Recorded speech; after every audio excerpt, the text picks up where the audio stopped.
First of all വളരെ happy ആയിട്ട് announce ചെയ്യാനുള്ളത്, അല്ലെങ്കിൽ ഈ ഒരു PDF അല്ലെങ്കിൽ PPT കിട്ടിയ സമയത്ത് മനസ്സിലാക്കാൻ പറ്റിയത് ഈ ഒരു പ്രോജക്റ്റിന്റെ നെയിം അത് ഫൈനലൈസ് ആയിട്ട് കിട്ടിയെന്നുള്ളതാണ്. നേരത്തെ ഇതായിരിക്കും നെയിം എന്നുള്ള ഒരു സൂചന ഉണ്ടായിരുന്നു നേരത്തെയുള്ള ടെക്നിക്കൽ ടീമിനോട് സംസാരിച്ചതിന്റെ ഭാഗമായിട്ട്. ഏതായാലും ഒഫീഷ്യൽ PDF കിട്ടിയ സമയത്ത് അതിന്റെ ഒരു കൺഫർമേഷൻ കിട്ടി. ലോഗോ എങ്ങനെയാണെന്നും ഫസ്റ്റ് ഫേസ് എങ്ങനെയാണ് അവർ ഡിസൈൻ ചെയ്തിരിക്കുന്നത് എന്നുള്ളതും കോയിൻ ഫോർജ് എന്ന് പറഞ്ഞ the future of digital wealth എന്നുള്ള രീതിയിലാണ് UK ബേസ്ഡ് ആയിട്ടുള്ള ഈ ഒരു പ്രോജക്റ്റ് നമുക്ക് മുന്നിലേക്ക് തന്നിരിക്കുന്നത്. അതിന്റെ ഫസ്റ്റ് പേജാണ്, PDF-ന്റെ ഫസ്റ്റ് പേജാണ് നിങ്ങളിപ്പോൾ കണ്ടുകൊണ്ടിരിക്കുന്നത്. മുന്നോട്ടുള്ള ഭാഗങ്ങൾ ഒന്ന് ശ്രദ്ധിക്കുക. ഇന്നലെ കഴിഞ്ഞ ദിവസങ്ങളിൽ കണ്ട PDF-ന്റെ കുറച്ച് ഭാഗങ്ങൾ കവേർഡ് ആണ്. കാരണം കഴിഞ്ഞ ദിവസങ്ങളിലൊക്കെ നമുക്ക് ടെക്നിക്കൽ സൈഡിൽ നിന്നും അവരോട് കമ്മ്യൂണിക്കേറ്റ് ചെയ്തപ്പോൾ കിട്ടിയിരുന്ന ഒരു ഇൻകം സ്ട്രക്ചറിനെയും അല്ലെങ്കിൽ ഏത് രീതിയിലാണ് കോൺട്രാക്ടിന്റെ വാല്യൂ എന്നുള്ളതിനെ ബേസ് ചെയ്തിട്ട് എംപവർ ആയിട്ട് ബേസിക് ആയിട്ടുള്ള ഒരു PDF വെച്ചിട്ടായിരുന്നു, അല്ലെങ്കിൽ PDF ഡിസൈൻ ചെയ്തിട്ടായിരുന്നു നമ്മൾ പ്രസന്റ് ചെയ്തിരുന്നെങ്കിൽ ഇത് കംപ്ലീറ്റ്ലി ഒഫീഷ്യൽ PDF ആണ്. അതുകൊണ്ട് തന്നെ ഇത് ഓൾമോസ്റ്റ് 25 പേജസ് ആണുള്ളത്. നമുക്ക് ഇത്രയും ആവശ്യമില്ല, പക്ഷെ എങ്കിൽ പോലും ഫസ്റ്റ് കിട്ടിയിരിക്കുന്ന PDF-നെ കൃത്യമായിട്ട് അത് ഡിസ്ക്രൈബ് ചെയ്യുക എന്നുള്ളതാണ്. സോ മനസ്സിലാക്കേണ്ടത് വാട്ട് ഈസ് കോയിൻ ഫോർജ് എന്ന് പറയുന്നത് ബ്ലോക്ക് ചെയിൻ ബേസ്ഡ് ആയിട്ടുള്ള ഒരു ക്രിപ്റ്റോ ഏണിംഗ് പ്രോഗ്രാം ആണ്. Completely developed on smart contract ആയിട്ട് തന്നെയാണ്. നമുക്ക് കേട്ട് പരിചയമുള്ള ഡിജിറ്റൽ കോൺട്രാക്റ്റുകളായിട്ടാണ് ഓട്ടോമേറ്റഡ് ആയിട്ട് റൺ ചെയ്യുന്ന രീതിയിൽ ഡിസൈൻ ചെയ്തൊരു പ്രോഗ്രാം ആണ്. കംപ്ലീറ്റ്ലി ട്രാൻസ്പെറന്റ് ആയിട്ടുള്ള ട്രാൻസാക്ഷൻസ് ആണ്. ഇവിടെ ഒരു തേർഡ് പാർട്ടി ഇൻവോൾവ്മെന്റ് ഇല്ല. കംപ്ലീറ്റ്ലി ഗ്യാരണ്ടീഡ് ആയിട്ടുള്ള ഒരു ഇൻകം ഓഫർ ചെയ്യുന്ന രീതിയിൽ ഡിസൈൻ ചെയ്തിരിക്കുന്ന ഒരു പ്രോഗ്രാം ആണ്. അതേപോലെ കോയിൻ ഫോർജ് എന്ന് പറയുന്നതിൽ 100% ഡീസെൻട്രലൈസ്ഡ് ആണെന്നുള്ളതാണ്. നമുക്കറിയാം സെൻട്രലൈസ്ഡ് ഒരു മെക്കാനിസം എന്ന് പറയുന്നത് തേർഡ് പാർട്ടി ഇൻവോൾവ്മെന്റും അതേപോലെ ആർക്ക് വേണമെങ്കിലും ഏത് സമയത്തും നിർത്താനും അവരുടെ സമയത്ത് അത് നിർത്തി കംപ്ലീറ്റ്ലി വൈൻഡപ്പ് ചെയ്യാനൊക്കെ പറ്റുന്നതാണെങ്കിൽ ഡീസെൻട്രലൈസ്ഡിന്റെ ഒരു റിയൽ ഫോർമാറ്റ് എന്ന് പറയുന്നത് വൺസ് ഒരു ഡീസെൻട്രലൈസ്ഡ് ഫോർമാറ്റിലേക്ക് പ്ലഗ് ചെയ്ത് കഴിഞ്ഞാൽ പിന്നെ അതിന് ആർക്കും മാറ്റങ്ങൾ വരുത്താൻ പറ്റില്ല എന്നുള്ളതാണ്. മാറ്റങ്ങൾ വരുത്തുന്നുണ്ടെങ്കിൽ കംപ്ലീറ്റ്ലി ആ ഒരു സ്മാർട്ട് കോൺട്രാക്ട് തന്നെ മാറ്റുന്ന ഒരു സിറ്റുവേഷൻ ആണ് റിക്വയർമെന്റ് വരിക. അപ്പോഴും വൺസ് ഡീസെൻട്രലൈസ്ഡ് ചെയ്തിരിക്കുന്ന ഒരു സ്മാർട്ട് കോൺട്രാക്ടിനെ സംബന്ധിച്ചിടത്തോളം അതിന്റെ കോഡിങ്ങിലൂടെ നമുക്ക് എപ്പോഴും ആക്സസ് ചെയ്യാൻ പറ്റുന്നതാണ്. നമ്മളെ സംബന്ധിച്ചിടത്തോളം കോഡിങ് ഒരു ഈസിയസ്റ്റ് ആയിട്ടുള്ള ഒരു റൂട്ട് അല്ലെങ്കിൽ പോലും എപ്പോഴും ഇങ്ങനെയുള്ള രീതിയിലുള്ള കൺസെപ്റ്റുകൾ വരുന്ന സമയത്ത് അത് Web3 വാലറ്റുകളിലൂടെ നമുക്ക് കയറി കംപ്ലീറ്റ് ആയിട്ട് ആ ഒരു ഇന്റർഫേസിലൂടെ ഈസി ആയിട്ട് ആക്സസ് ചെയ്യാൻ പറ്റുന്നു എന്നുള്ളതാണ്. ഇവിടെ ഏതായാലും 100% ഡീസെൻട്രലൈസ്ഡ് ചെയ്തിരിക്കുന്ന ഒരു ഫോർമാറ്റ് തന്നെയാണ്. ഒരിക്കലും നിർത്താൻ പറ്റാത്ത രീതിയിൽ തന്നെയാണ് ഇത് ഡിസൈൻ ചെയ്തിരിക്കുന്നത്. പാസീവ് ആയിട്ടുള്ള ഇൻകം ഓപ്പർച്യൂണിറ്റി തന്നെയാണ് എല്ലാ യൂസേഴ്സിനും അത് ഓഫർ ചെയ്യുന്നത്. അതിലെല്ലാത്തിലും ഉപരി ഗ്ലോബൽ ആയിട്ട് ഒരു ആക്സസിബിലിറ്റി ഫിനാൻഷ്യൽ ഫ്രീഡത്തിലേക്ക് ചെയ്യുന്ന രീതിയിലാണ് ഇതിന്റെ പ്രോഗ്രാം ഡിസൈൻ ചെയ്തിരിക്കുന്നത്. നമുക്ക് ഇന്ന് ഈ പ്ലാന്റെ ഓരോ ഭാഗങ്ങൾ കാണുന്ന സമയത്ത് മനസ്സിലാകും മിഷനും വിഷനും വളരെ ക്ലിയർ ആണ്. ഒരു ഫിനാൻഷ്യൽ ഫ്രീഡം തന്നെ ആളുകളിലേക്ക് എത്തിക്കുക എന്നുള്ളത് തന്നെയാണ് ഈ എൻറ്റയർ പ്രോജക്റ്റിന്റെ ടീമിന്റെ ഭാഗത്തു നിന്നുള്ള മിഷൻ എന്ന് പറയുന്നത്.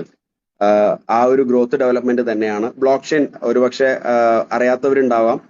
കംപ്ലീറ്റ്ലി ഇന്നത്തെ ഈ ഒരു കാലഘട്ടത്തിൽ ബ്ലോക്ക് ചെയിൻ എന്ന് പറയുന്നത് കുറെ കൂടിയൊക്കെ നമുക്ക് ഫെമിലിയർ ആയിട്ടുണ്ടാവും. കാരണം ക്രിപ്റ്റോ കറൻസി കാലഘട്ടത്തിൽ മുതൽ ഇങ്ങോട്ടേക്കാണ് ബ്ലോക്ക് ചെയിൻ ടെക്നോളജിയുടെ ഒരു കാലഘട്ടം വന്നത്. സോ എവിടെയും ഒരു കംപ്ലീറ്റ്ലി എന്താ പറയാ ഡോക്യുമെന്റഡ് ആയിട്ടുള്ള, അതായത് നോഡിലൂടെ ഡോക്യുമെന്റ് ആയിട്ടുള്ള ഒരു പ്രോസസ്സാണ്. അതായത് ഒരിക്കലും ഡോക്യുമെന്റ് ചെയ്തിരിക്കുന്ന ഒരു ബ്ലോക്ക് ചെയിൻ ട്രാൻസാക്ഷന് ഒരിക്കലും വേറൊരാൾക്ക് അതിനെ, അല്ലെങ്കിൽ ഇത് ചെയ്ത ആളുകൾക്ക് പോലും, അല്ലെങ്കിൽ ഇതിന്റെ നെറ്റ്വർക്കിൽ പോലും റിവൈസബിൾ ആവില്ല. ക്രിപ്റ്റോ കറൻസികളെല്ലാം തന്നെ റൺ ചെയ്യുന്നത് ബ്ലോക്ക് ചെയിൻ ടെക്നോളജിയാണ്. അതിന് ഓഫ്ലൈൻ ചെയിൻ ഉണ്ടാവും, അല്ലെങ്കിൽ ഓൺ ചെയിൻ ആയിട്ടുള്ള ബ്ലോക്ക് ചെയിനുകളും റൺ ചെയ്യുന്നുണ്ട്. സോ നമ്മളെ സംബന്ധിച്ചിടത്തോളം ഇവിടെ റൺ ചെയ്യുന്നത് ഒരു പബ്ലിക് ബ്ലോക്ക് ചെയിനിലാണ്. സോ ഇവിടെ ഡീസെൻട്രലൈസ്ഡ് മെക്കാനിസത്തിൽ ക്രിപ്റ്റോ കറൻസികളെല്ലാം തന്നെ റൺ ചെയ്യുന്നത് ബ്ലോക്ക് ചെയിൻ നെറ്റ്വർക്കിലൂടെയാണ്. സോ അവിടെ ബ്ലോക്ക് ചെയിൻ എന്ന് പറയുന്നത് വളരെ ട്രാൻസ്പെറന്റ് ആയിട്ട് ഒരാൾക്കും ഒരു മാറ്റത്തിരുത്തലുകൾ വരുത്താൻ പറ്റാതിരിക്കുന്ന ഒരു ടെക്നോളജിയാണ്. ഗവൺമെന്റിലൊക്കെ തന്നെ ഈ ബ്ലോക്ക് ചെയിൻ ടെക്നോളജി യൂസ് ചെയ്യുന്ന ഒരു കാലഘട്ടത്തിലേക്ക് പോകുന്നു. ഇവിടെ ഇന്ത്യയുടെ കേസിൽ നോക്കുകയാണെങ്കിൽ തന്നെ ബ്ലോക്ക് ചെയിനിലെ അല്ലെങ്കിൽ ബ്ലോക്ക് ചെയിൻ കോഴ്സുകൾ തന്നെ എല്ലാ യൂണിവേഴ്സിറ്റികളും ആഡ് ചെയ്തിട്ടുണ്ട് എന്നുള്ളൊരു യാഥാർത്ഥ്യം നമ്മൾ മനസ്സിലാക്കുക. വേറെ എന്തെങ്കിലും ഒരു നെയിമായിട്ടൊന്നും കമ്പയർ ചെയ്ത് ബ്ലോക്ക് ചെയിൻ എന്ന് പറയുന്നത് പ്യുവർലി ഒരു ലേറ്റസ്റ്റ് വേർഷൻ ഓഫ് ഇന്റർനെറ്റിന്റെ ഒരു വേർഷൻ എന്ന് പറയുന്ന രീതിയിലാണ് ബ്ലോക്ക് ചെയിൻ വന്നിരിക്കുന്നത്. Web3, അതായത് Web2യുടെ കാലഘട്ടത്തിൽ Web3 കാലഘട്ടത്തിലേക്ക് മൂവ് ചെയ്യുമ്പോൾ അവിടെ ഒരു രീതിയിലും ഹാക്ക് ചെയ്യാത്ത ഒരു സിസ്റ്റമാണ് block chain technology. Non hackable ആയിട്ടുള്ള ഒരു ടെക്നോളജിയാണ് ബ്ലോക്ക് ചെയിൻ ടെക്നോളജി എന്ന് പറയുന്നത്. പ്രത്യേകിച്ചും ഡീസെൻട്രലൈസ്ഡ് ആണെങ്കിൽ അത് അങ്ങനെ തന്നെയാണ്. നോൺ ഹാക്കബിൾ എന്നാണ് നമുക്ക് പ്രത്യേകിച്ച് കൺഫേം ആയിട്ട് പറയാൻ പറ്റുന്ന ഒരു കാര്യം. ക്രിപ്റ്റോ കറൻസി എന്ന് പറയുന്നത് ഒട്ടുമിക്ക ആളുകൾക്കും അറിയായിരിക്കും. അറിയാത്തവരോടോ അല്ലെങ്കിൽ ഇതിന്റെ ബേസിക് മാത്രം അറിഞ്ഞു പോകുന്ന ആളുകളോടോ പറയാനുള്ളത്, ബിറ്റ്കോയിൻ തുടങ്ങിയ കാലഘട്ടം മുതൽ ഇങ്ങോട്ടൊക്കെ നോക്കുകയാണെങ്കിൽ ഓൾമോസ്റ്റ് ഒരു 3 ലക്ഷത്തിൽ കൂടുതൽ ക്രിപ്റ്റോ കറൻസി കഴിഞ്ഞ 14 വർഷം കൊണ്ടായി എന്നുള്ളതാണ്. ബിറ്റ്കോയിൻ 2008 വരുന്ന സമയത്ത് ഇന്നൊരു 10-17 വർഷത്തിന്റെ ഇടയിലായിട്ട് ബിറ്റ്കോയിന്റെ വളർച്ച വലുതായിട്ടുണ്ടെങ്കിൽ അതോടൊപ്പം വളർന്നിരിക്കുന്ന ഒരുപാട് ക്രിപ്റ്റോ കറൻസികളുണ്ട്. എത്തേറിയം ആണെങ്കിലും സൊലാനോ, അതേപോലെ USDT എന്ന് പറയുന്നത് ടെതർ ആണ്, എപ്പോഴും അമേരിക്കൻ ഡോളറായിട്ട് സ്റ്റേബിൾ ആയിരിക്കും. ഇന്ന് നമുക്ക് അമേരിക്കൻ ഡോളറിന്റെ റേറ്റ് എന്താണോ അതാണ് എപ്പോഴും ടെതറിന്റെ റേറ്റ് എന്ന് പറയുന്നത്, അല്ലെങ്കിൽ USDTയുടെ റേറ്റ് എന്ന് പറയുന്നത്. ഡായ് ഒരുപക്ഷെ നമ്മൾ നേരത്തെ പ്രൊജക്റ്റിലൊക്കെ ഉപയോഗിച്ചത് കൊണ്ട് തന്നെ നമുക്ക് അതിന്റെ പ്രൈസിങ് അറിയായിരിക്കും, എപ്പോഴും US ഡോളറായിട്ട് സ്റ്റേബിൾ ആയിരിക്കും. പോളിഗൺ എന്ന് പറയുന്നത്, പോളിഗൺ മാറ്റിക് എന്ന് പറയുന്നത് ഒരു ക്രിപ്റ്റോ ഉണ്ട്. പോൾ എന്ന് പറയുന്ന രീതിയിൽ പോൾ എന്നുള്ള പേരിൽ ഓൾറെഡി ഒരു ക്രിപ്റ്റോ എലമെന്റ് ഉണ്ട്. അതോടൊപ്പം തന്നെ പോളിഗൺ എന്ന് പറയുന്നത് ഒരു ബ്ലോക്ക് ചെയിൻ ടെക്നോളജിയും കൂടെയാണ്. സൊലാനോയിൽ ബ്ലോക്ക് ചെയിൻ ടെക്നോളജി ഉണ്ട്, എത്തേറിയത്തിൽ ബ്ലോക്ക് ചെയിൻ ടെക്നോളജി ഉണ്ട്. ഇങ്ങനെ ഒരുപാട് ബ്ലോക്ക് ചെയിൻ ടെക്നോളജികളും റൺ ചെയ്യുന്നുണ്ട്. ഇവിടെ ക്രിപ്റ്റോ കറൻസികളെല്ലാം റൺ ചെയ്യുന്നത് ബ്ലോക്ക് ചെയിൻ ടെക്നോളജിയിലാണ്. ബിറ്റ്കോയിൻ തുടങ്ങിയ കാലഘട്ടത്തിൽ ഇങ്ങോട്ടേക്ക് നോക്കുകയാണെങ്കിൽ ഒരുപാട് ക്രിപ്റ്റോ കറൻസികൾക്ക് വളർച്ച വലിയ രീതിയിൽ ഉണ്ടായി എന്നുള്ളതാണ്. അപ്പൊ കാലഘട്ടം മൂവ് ചെയ്തപ്പോൾ, അല്ലെങ്കിൽ എവല്യൂഷൻ ഓഫ് മണിയുടെ കാലഘട്ടം നോക്കുകയാണെങ്കിൽ, അല്ലെങ്കിൽ ആ റൂട്ട് നോക്കുകയാണെങ്കിൽ, പണ്ട് നമ്മൾ ബാർട്ടർ സിസ്റ്റം കേട്ടത് മുതൽ ഇങ്ങോട്ടേക്ക് നോക്കുകയാണെങ്കിൽ ഇന്ന് ക്രിപ്റ്റോ കറൻസിയിൽ എത്തി നിൽക്കുന്ന ഒരു ഇമേജ് മാത്രമേ ഉള്ളൂ നമുക്ക് ഈവൻ ഗൂഗിളിൽ സെർച്ച് ചെയ്താൽ തന്നെ കാണാൻ പറ്റുള്ളൂ. എല്ലാ രാജ്യവും ക്രിപ്റ്റോ കറൻസിയിലേക്ക് മാറുന്നു. അവരവരുടെ ലീഗൽ ടെൻഡർ ആയിട്ടുള്ള അവരുടെ രാജ്യത്തിന്റെ സെൻട്രൽ ബാങ്കിന്റെ കറൻസികൾ പോലും ക്രിപ്റ്റോയിലേക്ക് മാറിക്കൊണ്ടിരിക്കുന്നു. സോ ക്രിപ്റ്റോ കറൻസി എന്ന് പറഞ്ഞാൽ ബ്ലോക്ക് ചെയിൻ ടെക്നോളജി യൂസ് ചെയ്തുകൊണ്ട് റൺ ചെയ്യുന്ന ഒരു എലമെന്റ് ആണ് ക്രിപ്റ്റോ കറൻസി എന്ന് പറയുന്നത്. സോ അവിടെ വില കൂടിയും കുറഞ്ഞും കൊണ്ടിരിക്കുന്ന ക്രിപ്റ്റോ കറൻസികളുണ്ട്, സ്റ്റേബിൾ ആയിട്ട് നിൽക്കുന്ന ക്രിപ്റ്റോ കറൻസികളുണ്ട്. ഇന്ത്യ ഒരു ക്രിപ്റ്റോ കറൻസി ഇറക്കുമ്പോൾ CBDC എന്ന് പറഞ്ഞ ഒരു ക്രിപ്റ്റോ കറൻസി ലോഞ്ച് ചെയ്തിട്ട് അതിന്റെ കാര്യങ്ങൾ ഓരോ ബാങ്കുകളായിട്ട് പ്ലഗ് ചെയ്തുകൊണ്ട് കാര്യങ്ങൾ അതിന്റെ പൈലറ്റ് വേർഷൻ നടന്നുകൊണ്ടിരിക്കുന്നുണ്ട്. അതെല്ലാം ഇന്ത്യയുടെ കറൻസി ആകുമ്പോൾ ഇന്ത്യയുടെ INR ആയിട്ട് പെഗ്ഡ് ആയിട്ടാണ് ആ റേറ്റ് വരുന്നത്. ചില ക്രിപ്റ്റോ കറൻസികൾ, വിരലിലെണ്ണാവുന്ന ക്രിപ്റ്റോ കറൻസികൾ അത് US ഡോളറായിട്ട് സ്റ്റേബിൾ ആയിരിക്കും. റേറ്റ് US ഡോളറായിട്ട് പെഗ്ഡ് ആയിരിക്കുന്ന റേറ്റ് ആയിരിക്കും. ചില ക്രിപ്റ്റോ കറൻസികൾ മാർക്കറ്റിന്റെ ഡിമാൻഡ് ആൻഡ് സപ്ലൈ ബേസ് ചെയ്തിട്ട് ആളുകൾ കൂടുതൽ ഹോൾഡ് ചെയ്യുമ്പോൾ ഡിമാൻഡ് ആകുന്ന സമയത്ത് വില കൂടിക്കൊണ്ടിരിക്കും. സോ അതിലൊന്നാണ് ബിറ്റ്കോയിൻ എന്ന് പറയുന്നതും എത്തേറിയം എന്ന് പറയുന്നതും സൊലാനോ എന്ന് പറയുന്ന ക്രിപ്റ്റോ കറൻസികളൊക്കെ തന്നെ. സോ അതാണ് ക്രിപ്റ്റോ കറൻസിയുടെ ഒരു ചെറിയൊരു ഹിസ്റ്ററി എന്ന് പറയുന്നത്. നമ്മുടെ ഈ പ്രോജക്റ്റിന്റെ അല്ലെങ്കിൽ കോയിൻഫോർജിന്റെ റോഡ് മാപ്പ് എന്ന് പറയുന്നത് നിങ്ങൾക്ക് ഇവിടെ കാണാൻ പറ്റുന്നുണ്ടാവും. 2025 മാർച്ചിലാണ്, അതായത് വരുന്ന മാസമാണ് ഇതിന്റെ കിക്ക് ഓഫ് പ്ലാൻ ചെയ്തിരിക്കുന്നത്. അത് പ്രകാരം സ്മാർട്ട് കോൺട്രാക്റ്റുകളിലൂടെ, അതാദ്യം കുറച്ച് സ്മാർട്ട് കോൺട്രാക്റ്റുകളുടെ നമുക്ക് ആളുകളെ കമ്മ്യൂണിറ്റി ബിൽഡപ്പ് ചെയ്യാൻ പറ്റുകയും ആ കമ്മ്യൂണിറ്റി ബിൽഡപ്പ് ചെയ്യുന്നതിലൂടെ നമുക്ക് അൺലിമിറ്റഡ് ആയിട്ട് തന്നെ USDT കളക്ട് ചെയ്യാൻ പറ്റുന്ന രീതിയിൽ, ഞാൻ നേരത്തെ പറഞ്ഞു USDT എന്ന് പറയുന്നത് US ഡോളറായിട്ട് സ്റ്റേബിൾ ആയിരിക്കുന്ന ഒരു ക്രിപ്റ്റോ കറൻസിയാണ്. ഇന്ത്യൻ മാർക്കറ്റിൽ റേറ്റ് നോക്കുകയാണെങ്കിൽ അപ്രോക്സിമേറ്റ്ലി 90 രൂപയാണ് എപ്പോഴും അതിന്റെ റേറ്റ്. സോ അതൊരു അസറ്റ് ഹോൾഡ് ആയിട്ട് യൂസ് ചെയ്യുന്ന ഒരു ക്രിപ്റ്റോ കറൻസി അല്ല, പക്ഷെ എപ്പോഴും നമുക്ക് കളക്ട് ചെയ്ത് കഴിഞ്ഞിട്ടുണ്ടെങ്കിൽ നമുക്ക് അത് എപ്പം വേണമെങ്കിലും അത് വിൽക്കാനും മറ്റൊരു ക്രിപ്റ്റോ കറൻസിയിലേക്ക് അത് മാറ്റം വരുത്താനൊക്കെ പറ്റുന്ന ഒരു ക്രിപ്റ്റോ കറൻസിയാണ് USDT. അപ്പൊ USDT ഉപയോഗിച്ചിരിക്കുന്ന സ്മാർട്ട് കോൺട്രാക്റ്റുകൾ, അത് കുറച്ച് സ്മാർട്ട് കോൺട്രാക്റ്റുകൾ ലോഞ്ച് ചെയ്യാൻ പോകുന്നത് ഈ വരുന്ന മാർച്ചിലാണ്. എക്സ്പെക്ട് ചെയ്യുന്നത് മാർച്ച് 10-ന്റെയും 15-ന്റെ ഇടയിലാണ്. സ്മാർട്ട് കോൺട്രാക്റ്റിൽ റോഡ് മാപ്പിൽ രണ്ടാമത്തെ ഭാഗം എന്ന് പറയുന്നത് പ്രീമിയം സ്മാർട്ട് കോൺട്രാക്റ്റുകൾ ഉണ്ട്. അത് നിങ്ങൾക്ക് അടുത്ത പേജുകൾ കാണുമ്പോൾ മനസ്സിലാവും. പ്രീമിയം സ്മാർട്ട് കോൺട്രാക്റ്റുകൾ എന്ന് പറയുന്നത് 3 സ്മാർട്ട് കോൺട്രാക്റ്റുകൾ, ടോട്ടൽ 9 സ്മാർട്ട് കോൺട്രാക്റ്റ് ഉള്ളത്. അതിൽ 6 സ്മാർട്ട് കോൺട്രാക്റ്റ് ആണ് മാർച്ചിൽ ലോഞ്ച് ചെയ്യുന്നത്. Q3 എന്ന് പറയുന്നത് ജൂലൈ, ഓഗസ്റ്റ്, സെപ്റ്റംബർ മാസത്തിന്റെ ഇടയിൽ, എക്സ്പെക്ട് ചെയ്യുന്നത് ജൂലൈയിൽ തന്നെയാണ് പ്രീമിയം സ്മാർട്ട് കോൺട്രാക്റ്റുകൾ ആയിരിക്കുന്ന 3 സ്മാർട്ട് കോൺട്രാക്റ്റുകൾ ലോഞ്ച് ചെയ്യാൻ പോകുന്നത്. Q3 2025 അതേപോലെ മൈനിങ്, അവരുടെ ഓൺ ക്രിപ്റ്റോ കറൻസി ലോഞ്ച് ചെയ്യുന്നുണ്ട്. അതുമായിട്ട് ബന്ധപ്പെട്ട പബ്ലിക് മൈനിങ് നടക്കാൻ പോകുന്നത് Q3 2025 തന്നെയാണ്. അതേപോലെ തന്നെ എയർ ഡ്രോപ്പ്, നമുക്ക് ആദ്യത്തെ സ്മാർട്ട് കോൺട്രാക്റ്റുകൾ ആക്ടിവേറ്റ് ചെയ്യുന്ന സമയത്ത് നമുക്ക് ബൈ പ്രൊഡക്റ്റ് ആയിട്ട് ഫ്രീ ആയിട്ട് കിട്ടുന്ന ഒരു എലമെന്റ് ആണ്, ഒരു എനർജി ടോക്കൺസ് ഉണ്ട്. ആ എനർജി ടോക്കനെ മാറ്റിയിട്ട് നമുക്ക് അതിനെ വൈസ് വേഴ്സ, അതായത് ആ എനർജി ടോക്കന് ബദലായിട്ട് നമുക്ക് അവരുടെ ക്രിപ്റ്റോ കറൻസി എയർ ഡ്രോപ്പ് ആയിട്ട് തരുന്ന ഒരു സമയം എന്ന് പറയുന്നത് Q4 2025 Q4 2025 എന്ന് പറയുന്നത് ഒക്ടോബർ, നവംബർ, ഡിസംബർ മാസം 2025. അതേപോലെ തന്നെ ആ കോയിൻ ലിസ്റ്റ് ചെയ്യാൻ ഉദ്ദേശിക്കുന്നതും Q4 2025 തന്നെയാണ്. ലിസ്റ്റ് ചെയ്യാൻ ഉദ്ദേശിക്കുന്ന പ്രൈസ് എന്ന് പറയുന്നത് ഇപ്പൊ അവർ പ്ലാൻ ചെയ്തിരിക്കുന്നത് സെൻട്രലൈസ്ഡ് എക്സ്ചേഞ്ചിൽ, ബിനാൻസ് പോലുള്ള സെൻട്രലൈസ്ഡ് എക്സ്ചേഞ്ചിൽ 2025 ഡിസംബറിന് മുമ്പായിട്ട് തന്നെ അത് ലിസ്റ്റ് ചെയ്യും, അല്ലെങ്കിൽ ഡിസംബർ അവസാനിക്കുന്നതിന് മുമ്പായിട്ട് ലിസ്റ്റ് ചെയ്യാനാണ് ഷെഡ്യൂൾ ചെയ്തിരിക്കുന്നത്. $0.5 ആയിട്ടാണ്. അതേപോലെ ജനുവരി 2026 എല്ലാ മാസം 1-ാം തീയതി റോയാലിറ്റി ഡിസ്ട്രിബ്യൂഷൻ സ്റ്റാർട്ട് ചെയ്യുന്നുണ്ട്. അതിന്റെ ക്രൈറ്റീരിയ ഉണ്ട്, അത് ഈ PDF അവർ എക്സ്പ്ലെയിൻ ചെയ്തിട്ടുണ്ട്. അതേപോലെ market place, open C market പോലെ ഓൺ മാർക്കറ്റ് പ്ലേസ് ആയിട്ട് NFT മാർക്കറ്റ് പ്ലേസ് ലോഞ്ച് ചെയ്യുന്നുണ്ട്. അത് Q1 2026 അതേപോലെ ഗെയിമിംഗ് പ്ലാറ്റ്ഫോമുകൾ സ്റ്റാർട്ട് ചെയ്യാൻ പോകുന്നത് Q2 2026. ഇങ്ങനെ ഇറങ്ങുന്ന ഒരു കൂട്ടം പ്ലാൻഡ് ആയിട്ടുള്ള റോഡ് മാപ്പാണ്, വളരെ ട്രാൻസ്പെറന്റ് ആയിട്ടുള്ള ഒരു ക്ലിയർ പ്ലാനോട് കൂട്ടുള്ള റോഡ് മാപ്പാണ് ഈ 2025 2026 പാതി വരെയുള്ള ഒരു റോഡ് മാപ്പ് ഇപ്പം ഒഫീഷ്യലി അവർ ലോഞ്ച് ചെയ്തിരിക്കുന്ന PDF കാണിച്ചു വെച്ചിരിക്കുന്നത്.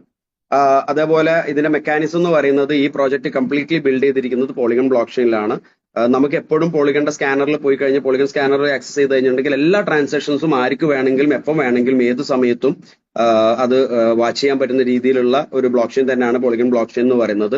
എത്തേറിയത്തിന്റെ സെക്കൻഡ് ലെയർ ആണ്. അതുകൊണ്ട് തന്നെ ട്രാൻസാക്ഷൻ ഫീസ് കമ്പാരിറ്റീവ്ലി കുറവുള്ളത് കൊണ്ടാണ് അവർ പോളിഗൺ ബ്ലോക്ക് ചെയിൻ തന്നെ സെലക്ട് ചെയ്തിരിക്കുന്നതെന്ന് മനസ്സിലാവുന്നത്. നേരത്തെ നമ്മൾ ചെയ്ത പ്രോഗ്രാമിലൊക്കെ പോളിഗൺ തന്നെ ആയതുകൊണ്ട് നമുക്ക് ആ പോളിഗൺ ബ്ലോക്ക് ചെയിന്റെ വാല്യൂ ട്രാൻസ്പെറൻസി മനസ്സിലാകും. അതേപോലെ തന്നെ ട്രാൻസാക്ഷൻ എലമെന്റ് ആയിട്ട് യൂസ് ചെയ്തിരിക്കുന്നത് നേരത്തെ ക്രിപ്റ്റോ കറൻസിയിൽ ഞാൻ പറഞ്ഞതുപോലെ USDT ആണ്. ടെതർ എന്ന് പറയും.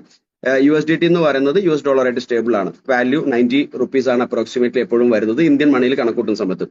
കോഡ് വെരിഫൈഡ് ആയിട്ടുള്ള ഓഡിറ്റഡ് ആയിട്ടുള്ള വളരെ ട്രാൻസ്പെറന്റ് ആയിട്ട് എല്ലാ യൂസേഴ്സിനും എല്ലാം കാണുന്ന രീതിയിൽ തന്നെയാണ് ഇത് ബിൽഡ് ചെയ്തിരിക്കുന്നത്. അതുപോലെ ഒരു ഹ്യൂമൻ ഇന്റർവെൻഷനും ഇല്ലാതെ ഏണിംഗ് നമുക്ക് ഓട്ടോമേറ്റഡ് ആയിട്ട് ട്രസ്റ്റഡ് വാലറ്റിലേക്ക് തന്നെ Trust Wallet, Token Pocket, MetaMask പോലുള്ള വാലറ്റിലേക്ക് ഡയറക്റ്റ് ആക്സസ് ഇൻകം വരുന്ന രീതിയിലാണ് ഒരു ഹ്യൂമൻ ഇൻവോൾവ്മെന്റ് ഇല്ലാത്ത രീതിയിൽ ഓട്ടോമേറ്റഡ് ആയിട്ടാണ് ആ ഒരു പ്രോഗ്രാം സെറ്റ് ചെയ്തിരിക്കുന്നത്, അല്ലെങ്കിൽ ആ കോഡിംഗ് സെറ്റ് ചെയ്തിരിക്കുന്നത്. അതേപോലെ ഇമ്മ്യൂട്ടബിൾ ആൻഡ് സെക്യൂർ ആണ്. ഒരിക്കലും ആർക്കും അത് വൺസ് ഡിപ്ലോയ് ചെയ്ത് കഴിഞ്ഞിട്ടെങ്കിൽ ഒരിക്കലും ചേഞ്ച് ചെയ്യാൻ പറ്റാത്തതും. അതേപോലെ തന്നെ ഒരു വളരെ പോസിറ്റീവ് സൈഡ് എന്ന് പറയുന്നത് ഇതിനൊരു മെയിൻ്റനൻസ് ആൻഡ് റീസ്റ്റാർട്ടിംഗ് പ്രോസസ് ഇല്ല എന്നുള്ളതാണ്. സോ അത്രയും ക്ലിയർ ആണ് ആ ഒരു സൈഡ് എന്ന് പറയുന്നത്. അതേപോലെയാണ് മാർക്കറ്റ് ഓപ്പർച്യൂണിറ്റീസ്, അത് നമ്മൾ മനസ്സിലാക്കുന്നത് നല്ലതാണ്. Global crypto adaption and challenges എന്ന് പറയുന്നത് ഗ്ലോബലി ക്രിപ്റ്റോ യൂസേഴ്സ് ഇപ്പോൾ ഓൾറെഡി 500 മില്യണിൽ കൂടുതൽ ആൾക്കാർ ഗ്ലോബലി ഉണ്ട്. ഇന്ത്യൻ കമ്മ്യൂണിറ്റിയിൽ നോക്കുകയാണെങ്കിൽ ഓൾമോസ്റ്റ് ഇപ്പം 20% കൂടുതൽ ആളുകൾ ക്രിപ്റ്റോ അഡാപ്റ്റ് ചെയ്ത് കഴിഞ്ഞിട്ടുണ്ട്. 7.2% ആയിരുന്നു 2022 ഡാറ്റ പ്രകാരം. ഇപ്പോഴത് 22% കൂടുതൽ ഓൾറെഡി അതായത് ഇന്ത്യൻ പോപ്പുലേഷനിൽ തന്നെ ക്രിപ്റ്റോ ആയിട്ട് ബന്ധപ്പെട്ട ആളുകൾ ഫെമിലർ ആയിട്ടുണ്ട്. അതേപോലെയാണ് ഡീസെൻട്രലൈസ്ഡ് ഫൈനാൻസുകളും സ്മാർട്ട് കോൺട്രാക്റ്റുകളുടെ ഒക്കെ ട്രാൻസ്ഫോർമേഷൻ ഫൈനാൻസിൽ കണക്ട് ചെയ്യുന്നു എന്ന് പറയുന്നത്. അതുകൊണ്ട് തന്നെ ആളുകൾക്ക് എപ്പോഴും പാസീവായിട്ടും ആക്റ്റീവായിട്ടും ഇൻകം എടുക്കാനുള്ള ഒരു ഓപ്പർച്യൂണിറ്റി ഗ്ലോബൽ ക്രിപ്റ്റോയിൽ പല പ്രോഗ്രാമുകളായിട്ട് വരാറുണ്ട്. നമ്മൾ അതിനെക്കുറിച്ച് പഠിച്ച് മനസ്സിലാക്കിയിട്ട് അതിന്റെ സെക്യൂരിറ്റി മനസ്സിലാക്കി ചെയ്യുക എന്നുള്ളതാണ്. സോ ക്രിപ്റ്റോ ആളുകൾ അഡാപ്റ്റ് ചെയ്യുന്നത് ഈ ഒരു പല കാര്യങ്ങൾ കൊണ്ടുണ്ട്. ആളുകൾക്ക് ട്രേഡ് ചെയ്യാൻ പറ്റുന്നുണ്ട്. ആളുകൾ പൊതുവെ ബ്ലോക്ക് ചെയിനെ കുറിച്ചും അറിഞ്ഞും മനസ്സിലാക്കി ചെയ്തതുകൊണ്ട് ഇന്ന് അത് അഡാപ്റ്റ് ചെയ്യാൻ ആളുകൾക്ക് കുറെ കൂടി ഈസിയാണ്. ചാലഞ്ച് ട്രഡീഷണൽ ഏർണിംഗ്സുമായിട്ട് കമ്പയർ ചെയ്യുന്ന സമയത്ത് ട്രഡീഷണൽ എപ്പോഴും അത് സെൻട്രലൈസ്ഡ് ആയിരിക്കും. നമുക്കറിയാം, അവർക്ക് തോന്നുമ്പോൾ അവർക്ക് പൂട്ടും, അവർക്ക് തോന്നുമ്പോൾ അവർ നിർത്തും, അവർക്ക് തോന്നുമ്പോൾ പ്രൈസുകൾ മാറ്റം വരുത്തും, അവർക്ക് എന്താണോ തോന്നുന്നത് അവർ ചെയ്തുകൊണ്ടിരിക്കും. അവർക്ക് എപ്പം വേണമെങ്കിലും അത് ഓണാക്കാനും ഓഫാക്കാനും പറ്റും. അതാണ് ഈ ഒരു ട്രഡീഷണൽ ഏർണിംഗ് പ്രോഗ്രാമുമായിട്ട് കമ്പയർ ചെയ്യുന്ന സമയത്ത് മനസ്സിലാക്കേണ്ടത്. അവിടെ സെൻട്രലൈസ്ഡ് മെക്കാനിസം എന്ന് പറയുന്നത് എപ്പോഴും ഒരു നെഗറ്റിവിറ്റിയാണ്. നമുക്കറിയില്ല എപ്പോഴും എന്താണ് സംഭവിക്കുന്നത് എന്നുള്ളത്. എപ്പോഴും അതിന്റെ ഫീസ് ആണെങ്കിലും വിഡ്രോവൽ റെസ്ട്രിക്ഷൻസ് ആണെങ്കിലും നമുക്ക് വിഡ്രോ ചെയ്യണമെങ്കിൽ 2-3 ദിവസം വെയിറ്റ് ചെയ്യുന്ന സിറ്റുവേഷന്, ഫ്രോഡ് നടക്കാനുള്ള മാനേജ്മെന്റുള്ള റിസ്ക് കൂടുതലായിരിക്കും. അവിടെ കോയിൻഫോർജ് ഏത് രീതിയിലാണ് ഒരു സൊല്യൂഷൻ ആയിട്ട് വരുന്നതെന്ന് വെച്ചിട്ടുണ്ടെങ്കിൽ ഫുള്ളി ഓട്ടോമേറ്റഡ് ആയിട്ടുള്ള സ്മാർട്ട് കോൺട്രാക്ട് ആയിട്ടാണ്. ഒരു അഡ്മിൻ കൺട്രോൾ ഇല്ല. വൺസ് ഈ സ്മാർട്ട് കോൺട്രാക്ട് ഡിപ്ലോയ് ചെയ്യുന്നതോടുകൂടി അതിന്റെ ഡിപ്ലോയിങ്ങിന്റെ മുമ്പുള്ള ടെസ്റ്റിംഗ് ആണ് നടന്നുകൊണ്ടിരിക്കുന്നതെന്നാണ് അവരിപ്പോൾ നമ്മളോട് കൺഫേം ചെയ്തിരിക്കുന്നത്. ആ ടെസ്റ്റിംഗ് കഴിയുന്നതോട്ടി മാർച്ച് 10-ാം തീയതിക്കോ 15-ാം തീയതിക്കോ ഉള്ളിൽ കൗണ്ട് ഡൗൺ വെച്ചത് റിലീസ് ആവുന്നതോട് കൂടിയിട്ട് നമുക്ക് അത് ത്രൂ ഔട്ട് ആയിട്ട് ഫംഗ്ഷൻ ആയിട്ട് നിൽക്കുന്ന, ഒരു കൺട്രോളും ഇല്ലാത്ത, ഒരാൾക്കും അതിലൊരു മാനിപ്പുലേഷൻ നടക്കാത്ത രീതിയിൽ അത് റൺ ചെയ്യുന്നു. ആളുകൾക്ക് അതിന്റെ ഇൻകം സ്ട്രക്ചർ അല്ലെങ്കിൽ അതിന്റെ ഏർണിങ്സ് എന്താന്ന് മനസ്സിലാക്കിയിട്ട് വളരെ ഇൻഡെപ്ത് ഇൻവോൾവ്മെന്റ് ആയിട്ട് നല്ല രീതിയിൽ ഇൻകം ജനറേറ്റ് ചെയ്യുന്ന രീതിയിലാണ് കോയിൻഫോർജ് ഒരു സൊല്യൂഷൻ ആയിട്ടുള്ളത്. അവിടെ വളരെ ലോവസ്റ്റ് ഫീസ് ആയിരിക്കുന്ന ബ്ലോക്ക് ചെയിൻ ടെക്നോളജി ആയിരിക്കുന്ന പോളിഗൺ ആണ് യൂസ് ചെയ്തിരിക്കുന്നത്. വളരെ സെക്യൂർ ആയിട്ടുള്ള ഒരു പ്രോസസ്സുമാണ്. സോ അത്രയാണ് ഈ ഒരു മാർക്കറ്റ് ഓപ്പർച്യൂണിറ്റിന്റെ കാര്യത്തിൽ പറയാനുള്ളത്. പിന്നെ ടോട്ടൽ ഒരു കീ ഫീച്ചേഴ്സ് എന്ന് പറയുന്നത് കംപ്ലീറ്റ്ലി ബ്ലോക്ക് ചെയിൻ പവേർഡ് ആണ്. 100% ഡീസെൻട്രലൈസ്ഡ് ആണ്. ഇൻസ്റ്റന്റ് പേ ഔട്ട് ആണ്. എന്തൊരു ട്രാൻസാക്ഷൻ നമ്മളുമായിട്ട് ബന്ധപ്പെട്ടോ അല്ലെങ്കിൽ നമ്മുടെ കണക്റ്റഡ് ആയിട്ടുള്ള ഒരു സ്ട്രക്ചറിൽ നടക്കുകയാണെങ്കിലും നമുക്ക് കിട്ടേണ്ട ഇൻകം ആ ട്രാൻസാക്ഷൻ നടക്കുന്ന അതേ സെക്കൻഡ് തന്നെ നമ്മുടെ വാലറ്റിൽ ക്രെഡിറ്റ് ആവുന്നു എന്നുള്ളതാണ്. ഇവിടെ Web3 വാലറ്റുകളാണ് യൂസ് ചെയ്യുന്നത്. Trust Wallet, Token Pocket, MetaMask പോലുള്ള. അതേപോലെ സെക്യൂരിറ്റി ആണെങ്കിലും ഇമ്മ്യൂട്ടബിലിറ്റി ആണ് കംപ്ലീറ്റ്ലി ആ സ്മാർട്ട് കോൺട്രാക്റ്റുകളെല്ലാം. ഗ്ലോബൽ ആക്സസിബിലിറ്റി ആണ്. നേരത്തെ പോയിന്റ് ഒന്നും കൂടി അത് കീ ഫീച്ചേഴ്സ് ആയിട്ട് അവർ ഈ ഒരു പേജിൽ മാർക്ക് ചെയ്തിട്ടുണ്ടെന്ന് മാത്രം. ഇവിടെ കോയിൻഫോർജിന്റെ ഒരു ഫ്ലോ എന്ന് പറയുന്നത് യൂസറിന് നേരത്തെ പറഞ്ഞിരിക്കുന്ന വെബ്3 വാലറ്റുകളായിട്ടുള്ള ട്രസ്റ്റ് വാലറ്റോ ടോക്കൺ പോക്കറ്റോ മെറ്റോമാസ്കോ ഉപയോഗിച്ചു. ഇപ്പൊ പ്രൈവറ്റ് ആയിട്ട് ഒരു വാലറ്റും ഇതിന് ഉപയോഗിച്ചിട്ടില്ല, വെബ്3 വാലറ്റ് ആണ്. അവിടെ നമുക്ക് ഏതെങ്കിലും ഒരാളുടെ റെഫറൽ ലിങ്ക് ഉപയോഗിച്ചുകൊണ്ട് രജിസ്റ്റർ ചെയ്യാൻ പറ്റുന്നതും അവിടെ നമുക്ക് കംഫർട്ടബിൾ ആയിട്ടുള്ള 9ഓളം സ്മാർട്ട് കോൺട്രാക്റ്റുകൾ 6ഓളം സ്മാർട്ട് കോൺട്രാക്റ്റുകൾ ഈ വരും ദിവസം ഓപ്പൺ ആകുന്ന സമയത്ത് അവിടെ നമുക്ക് എന്താണോ കംഫർട്ടബിൾ, നമുക്ക് എന്താണോ ഏണിങ്സ് വേണ്ടത്, എന്താണോ നമുക്ക് മനസ്സിലായത്, ആ രീതിയിൽ നമ്മൾ ആ സ്മാർട്ട് കോൺട്രാക്റ്റുകൾ ആക്ടിവേഷൻ നടത്തുക. അതിലൂടെ പാസീവ് ആയിട്ടുള്ള ഇൻകം ജനറേറ്റ് ചെയ്യാൻ പറ്റും. അവിടെ റെഫറൽ ഇൻകം ആയിട്ടും ലെവൽ ഇൻകം ആയിട്ടും ഗ്ലോബൽ പൂൾ ആയിട്ടും അങ്ങനെ പല രീതിയിൽ അതിനെ ഡിസൈൻ ചെയ്തിട്ടുണ്ട്. വരുന്ന പേജുകൾ നിങ്ങൾക്ക് അത് മനസ്സിലാവും. അതേപോലെ തന്നെ നമ്മൾ ആക്ടിവേറ്റ് ചെയ്യുന്ന ആ ഒരു കോൺട്രാക്റ്റുകളിന് ഈക്വലന്റ് ആയിട്ട് നമുക്ക് എനർജി ടോക്കൺ കിട്ടുന്നുണ്ട്. അത് ഭാവിയിൽ അത് നമുക്ക് ക്രിപ്റ്റോ ആയിട്ട് മാറ്റി തരുന്നതാണ്. ഇവിടെ ഫസ്റ്റ് പ്രോഗ്രാമിന് അവർ നെയിം ചെയ്തിരിക്കുന്നത് ഫോർജ് റേസ് എന്നാണ്. അതൊരു കംപ്ലീറ്റ്ലി റെഫറൽ പ്രോഗ്രാം ആണ്. നമുക്ക് നമ്മളുടെ ഒരു കമ്മ്യൂണിറ്റി ബിൽഡ് ചെയ്യാനുള്ള ഒരു ഓപ്പർച്യൂണിറ്റി ആണ് ഈ വെബ്3 എക്കോസിസ്റ്റത്തിലൂടെ. അവിടെ ഏണിങ്സ് ആയിട്ട് നമുക്ക് റെഫറൽ ഇൻകം ഉണ്ട്, ജനറേഷൻ ഇൻകം ഉണ്ട്, ഗ്ലോബൽ ഷെയർ ഉണ്ട്, ടോക്കൺ ഏണിംഗ് ചെയ്തുകൊണ്ട് അത് ഭാവിയിൽ അത് ക്രിപ്റ്റോ ആയിട്ട് എയർ ഡ്രോപ്പ് ആയിട്ട് മാറ്റാൻ പറ്റും. അതേപോലെ തന്നെ നമ്മളുടെ ഒരു criteria based royalty income move ചെയ്യുന്നത് ഈ ഒരു ഫോർജ് റേസ് എന്ന് പറയുന്ന ഫസ്റ്റ് പ്രോഗ്രാമിലൂടെയാണ്. ഫോർജ് റേസിന്റെ പ്രോഗ്രാമിൽ നേരത്തെ കണ്ടതുപോലെ നിങ്ങളിവിടെ കാണുന്ന 9ഓളം കോൺട്രാക്റ്റുകളാണ്. അവിടെ ഈ സിൽവർ കളറിലുള്ള കോൺട്രാക്റ്റുകളാണ് ഇപ്പം ഓപ്പൺ ആകാൻ പോകുന്നത്. 1, 2, 3, 4, 5, 6 നിങ്ങൾക്ക് ലൈനപ്പ് ആയിട്ട് കാണാൻ പറ്റുന്നുണ്ടാവും. ഈ ഒന്നിന്റെ വാല്യൂ നിങ്ങൾക്ക് കാണാൻ പറ്റുന്നുണ്ടാവും, $50 ആണ്. രണ്ടാമത്തെ കോൺട്രാക്ടിന്റെ വാല്യൂ $100 ആണ്. മൂന്നാമത്തെ കോൺട്രാക്ടിന്റെ വാല്യൂ $150 ആണ്. 4 200, 5 250, 6 300. ഇതാണ് ഓപ്പൺ ആകാൻ പോകുന്നത്. ഭാവിയിൽ ബൈ ജൂലൈയോട് എക്സ്പെക്ട് ചെയ്യാൻ പറ്റുന്നതാണ് 7ാമത്തെ കോൺട്രാക്ട് ആയിട്ടുള്ള $500 വാല്യൂ ഉള്ള കോൺട്രാക്റ്റും. 8ാമത്തെ കോൺട്രാക്ട് $1000, 9ാമത്തെ കോൺട്രാക്ട് $1500. അത് നമുക്ക് ജൂലൈയിലാണ് ഓപ്പൺ ആകുമെന്ന് പറയുന്നത്. അതിന്റെ വിളിക്കുന്ന പേര് തന്നെ പ്രീമിയം സ്മാർട്ട് കോൺട്രാക്റ്റുകൾ എന്നുള്ള രീതിയിലാണ്. അത് നമുക്ക് ഭാവിയിൽ അതിനെക്കുറിച്ച് നമുക്ക് കാണാൻ പറ്റും. അത് ജൂലൈയോട് തൊട്ട് നമുക്കൊരു കമ്മ്യൂണിറ്റി ബിൽഡ് ആയതിനു ശേഷം നമുക്ക് അതിലേക്ക് മൂവ് ചെയ്യാനും പറ്റുന്നതാണ്. ഇവിടെ നിലവിൽ ഈ കോൺട്രാക്റ്റുകളെല്ലാം തന്നെ ഈവൻ ഈ 9 കോൺട്രാക്റ്റുകളെയും ഡിവൈഡ് ചെയ്തിരിക്കുന്നത് 5 ജനറേഷൻ കോൺട്രാക്ട് എന്നും ഗ്ലോബൽ ഷെയർ കോൺട്രാക്ട് എന്നുമാണ്. ഇവിടെ നിങ്ങൾക്ക് കാണാൻ പറ്റുന്നുണ്ടാവും സ്ക്വയറിൽ കാണുന്ന 1, 2, 4, 5, 7, 8 ഇതെല്ലാം 5 ജനറേഷൻ കോൺട്രാക്റ്റുകളാണ്. നമുക്ക് ജനറേഷൻ ഇൻകം ജനറേറ്റ് ചെയ്യുന്ന രീതിയിലാണ് ഈ കോൺട്രാക്റ്റുകൾ ഡിസൈൻ ചെയ്തിരിക്കുന്നത്. ഇനി താഴെ കാണുന്ന 3ാമത്തെയും 6ാമത്തെയും 9ാമത്തെയും കോൺട്രാക്റ്റുകളെല്ലാം ഗ്ലോബൽ ഷെയർ ആണ്. അവിടെ നമുക്ക് ഗ്ലോബലി ഷെയർ കിട്ടുന്ന രീതിയിലാണ്. ഇവിടെ നമ്മൾ മനസ്സിലാക്കേണ്ടത്, നമ്മൾ ഈ കോൺട്രാക്റ്റുകൾ ആക്ടിവേറ്റ് ചെയ്യുന്ന സമയത്ത്, അതായത് ഇത്രയും കോൺട്രാക്ട്, ഞാൻ ജസ്റ്റ് ഒരു പേജ് പിറകിലോട്ട് തന്നെ പോകാം. ഇവിടെ ഏത് കോൺട്രാക്ട് നമ്മളെ റെഫറൽ ലിങ്ക് ഉപയോഗിച്ച് വന്നാലും നമ്മൾ ആക്ടിവേറ്റ് ചെയ്തിരിക്കുന്ന കോൺട്രാക്റ്റുകൾക്ക് സമാനമായിട്ടുള്ള കോൺട്രാക്റ്റുകളാണ് അവർ ആക്ടിവേറ്റ് ചെയ്യുന്നതെങ്കിൽ എന്ന് പറഞ്ഞാൽ നമ്മളിപ്പം 6 കോൺട്രാക്ട് ആണ് മാക്സിമം ഓപ്പൺ ആക്കാൻ പറ്റുന്നത്. ഒരാളെ സംബന്ധിച്ചിടത്തോളം ആൾക്ക് $50 എടുത്തുകൊണ്ട് ആദ്യത്തെ കോൺട്രാക്ട് മാത്രമേ ആക്ടിവേറ്റ് ചെയ്യാം. 50ഉം 100ഉം എടുത്തിട്ട് $150 ഉപയോഗിച്ചിട്ട് 2 കോൺട്രാക്റ്റുകൾ ആക്ടിവേറ്റ് ചെയ്യാം. 50 + 100 + 150 ഉപയോഗിച്ചിട്ട് 3 കോൺട്രാക്റ്റുകൾ ആക്ടിവേറ്റ് ചെയ്യാം. ഇങ്ങനെ നമുക്ക് കംഫർട്ടബിൾ എത്രയാണോ അത്ര വെച്ച് വരെ നമുക്ക് ആക്ടിവേറ്റ് ചെയ്യാം. നിലവിൽ മിനിമം $50ഉം മാക്സിമം 50 + 100 + 150 + 200 + 250 + 300 എന്ന് പറയുന്ന ടോട്ടൽ വാല്യൂ ഓഫ് $1050 എന്ന് പറഞ്ഞാൽ 94,500 രൂപ എടുത്തിട്ടാണ് ഒരാൾക്ക് ഈ ലോഞ്ച് ചെയ്യാൻ പോകുന്ന സമയത്ത് മാക്സിമം ആക്ടിവേറ്റ് ചെയ്യാൻ പറ്റുന്ന കോൺട്രാക്റ്റുകൾ എന്ന് പറയുന്നത്. ഇവിടെ നമ്മൾ മനസ്സിലാക്കേണ്ടത്, ഇതിൽ ഏത് കോൺട്രാക്ട് ആര് നമ്മളായിട്ട് റെഫർ ചെയ്ത് ആക്ടിവേറ്റ് ചെയ്താലും നമ്മുടെ ഇൻവിറ്റേഷൻ ലിങ്ക് ആണ് ഉപയോഗിച്ചിരിക്കുന്നതെങ്കിൽ നമുക്ക് അവർ ആക്ടിവേറ്റ് ചെയ്യുന്ന ടോട്ടൽ കോൺട്രാക്ട് വാല്യൂയുടെ ഏത് കോൺട്രാക്ട് ആക്ടിവേറ്റ് ചെയ്താലും അതിന്റെ 40% നമ്മുടെ റെഫറൽ ഇൻകം ആണ്. അതിന് ഒരു ലിമിറ്റും ഇല്ല. അത് അൺകണ്ടീഷണൽ ആയിട്ട് നമുക്ക് എടുക്കാൻ പറ്റുന്നതാണ്. നമ്മൾ ആരെ കണക്ട് ചെയ്താലും നമുക്ക് 40% ആ റെഫറൽ ഇൻകം കിട്ടും. പിന്നീടുള്ള ഒരു കാര്യം എന്ന് പറയുന്നത്, ഈ കോൺട്രാക്റ്റുകളുടെ 20%, 40% റെഫറൽ ഇൻകം ആണ്. 20% എന്ന് പറയുന്നത് റോയാലിറ്റി ആയിട്ടും എൻറ്റയർ പ്രോജക്റ്റിന്റെ ഡെവലപ്മെന്റ് ഫണ്ടുമായിട്ടാണ്. അപ്പം അത് ഭാവിയിൽ അത് റോയാലിറ്റി പറഞ്ഞു ഓൾറെഡി 2026 ജനുവരി 1 മുതൽ റോയാലിറ്റി റിലീസ് ചെയ്യുമെന്ന് പറഞ്ഞിട്ടുണ്ട്. അതേപോലെ എൻറ്റയർ പ്രോജക്റ്റിന്റെ ഡെവലപ്മെന്റുമാണ്. സോ ടോട്ടൽ 100%-ൽ 40% റെഫറൽ ഇൻകം ആയിട്ടും 20% ഈ റോയാലിറ്റി പ്രൊഡക്റ്റ് ഫണ്ടും കഴിച്ചു കഴിഞ്ഞിട്ടുണ്ടെങ്കിൽ ബാക്കി 40% ആണ്. ഇവിടെ ഈ 40%-നെയാണ് ഡിവൈഡ് ചെയ്തിരിക്കുന്നത്. നിങ്ങൾ കാണുന്ന 5 ജനറേഷൻ ഇൻകത്തിലേക്കുള്ള 5 ജനറേഷൻ എന്ന് പറയുന്നത് നമ്മുടെ താഴെ മാക്സിമം 5 പേരാണ്. ആ ട്രീന്റെ പൊസിഷൻ ഞാൻ നിങ്ങൾക്ക് കാണിച്ചു തരാം. ഈ ജനറേഷൻ ആയിട്ട് 5 ലെവൽ വരെ നമ്മുടെ ഏതൊരു വ്യക്തി എവിടെയാണോ പ്ലേസ്മെന്റ് ആയിരിക്കുന്നത് അതിന്റെ മേളിലുള്ള 5 ലെവലുള്ള ആളുകൾക്കാണ് ആ 40% 5ആയിട്ട് ഡിവൈഡ് ചെയ്തിട്ട് 8% വെച്ചിട്ട് 5 ജനറേഷനിലേക്ക് അത് ഡിവൈഡ് ചെയ്ത് പോകുന്നത്. അത് $50 ആണെങ്കിൽ $50ന്റെ 40% 5ആയിട്ട് നേരെ ഡിവൈഡ് ചെയ്ത് പോകും. അത് $100 ആണെങ്കിൽ $100ന്റെ 40% നേരെ അപ്ലൈന് 5 അപ്ലൈനുകളായിട്ട്, അതായത് 5 അപ്ലൈൻ ലെവലുള്ള ആളുകളിലേക്കാണ് അത് ഡിവൈഡ് ചെയ്ത് പോകുന്നത്. അത് 200 ആണെങ്കിലും അങ്ങനെ തന്നെ ആണെങ്കിൽ 250 അങ്ങനെയാണ്. ഭാവിയിൽ വരുന്ന 500 ആണെങ്കിലും 1000 ആണെങ്കിലും അങ്ങനെ തന്നെയാണ്. ഇവിടെ ഗ്ലോബൽ ഷെയർ എന്ന് പറയുന്നത് $150, $300, $1500. ഇത് ഇവിടെ ഓപ്പൺ ആവാൻ പോകുന്നത് 150, 300 ആണെങ്കിൽ ഈ 150ന്റെ ആക്ടിവിറ്റി നടത്തിയ ആളുകൾക്ക് ഗ്ലോബൽ ഷെയർ എന്ന് ഉദ്ദേശിക്കുന്നത് ലോകത്ത് ആര് ആ 150 കോൺട്രാക്ട് ആക്ടിവിറ്റി ചെയ്താലും നമുക്കും അതിന്റെ ഒരു വിഹിതം കിട്ടുന്നുള്ളതാണ്. എന്ന് പറഞ്ഞാൽ 150 പോകുന്നത് $60 ആണ്. 300 എന്ന് പറയുന്ന ആറാമത്തെ കോൺട്രാക്ട് ഒന്നും ഗ്ലോബൽ ഷെയർ ആയിട്ട് പോകുന്നത് $120 ആണ്. സോ അത് നിങ്ങൾക്ക് വരുന്ന പേജുകൾ ഞാൻ ഒന്നും കൂടി എക്സ്പ്ലെയിൻ ചെയ്യാം. ഇവിടെ ആ 5 ജനറേഷൻ മാട്രിക്സ് റൺ ചെയ്യുന്നത് നേരത്തെ പറഞ്ഞ പോലെ തന്നെ അതിൽ നിന്നും 40% ഫിക്സഡ് ആയിട്ട് നമുക്ക് റെഫറൽ ഇൻകം കിട്ടും. ഒരു കണ്ടീഷനും ഇല്ല. ലെവൽ ഇൻകം നോക്കുകയാണെങ്കിൽ 40% 5 പേരിലേക്കായിട്ട് 5 അപ്ലൈനിലേക്കായിട്ട് അത് ഡിസ്ട്രിബ്യൂട്ട് ആകുന്നതാണ്. സോ നമ്മളെ സംബന്ധിച്ചിടത്തോളം നമ്മളെ താഴെ 5 ലെവലിൽ നിന്ന് വരെ നമുക്ക് ആ റെഫറൽ ഇൻകം 8% കിട്ടും. അപ്പൊ നമ്മളെ താഴേക്ക് ആ ഒരു ട്രീ ബിൽഡ് ചെയ്ത് പോകുന്ന സമയത്ത് ഓട്ടോമാറ്റിക് ആയിട്ട് കിട്ടും. 5 ജനറേഷൻ എന്ന് പേരിട്ടുണ്ടെങ്കിൽ 5 ജനറേഷൻ ഇൻകം എന്ന് മാത്രമല്ല, അതൊരു 5 മാട്രിക്സും കൂടിയാണ്. 5 പേരാണ് മാക്സിമം നമ്മുടെ ഡയറക്ട് റെഫറലിൽ ആ ഒരു പൊസിഷൻ ഫിൽ ചെയ്യാൻ പറ്റുന്നെങ്കിൽ അതിന്റെ താഴെ 25 പേരും അതിന്റെ താഴത്ത് 125 എന്നുള്ള രീതിയിലാണ് അത് ഡിസൈൻ ചെയ്തിരിക്കുന്നത്. പിന്നുള്ള 20% ഞാൻ നേരത്തെ പറഞ്ഞ റോയാലിറ്റി ആൻഡ് പ്രൊജക്ട് ഫണ്ടാണ്. ഇങ്ങനെയാണ് ഈ ഒരു കോൺട്രാക്ടിനെ ഡിസൈൻ ചെയ്തിരിക്കുന്നത്.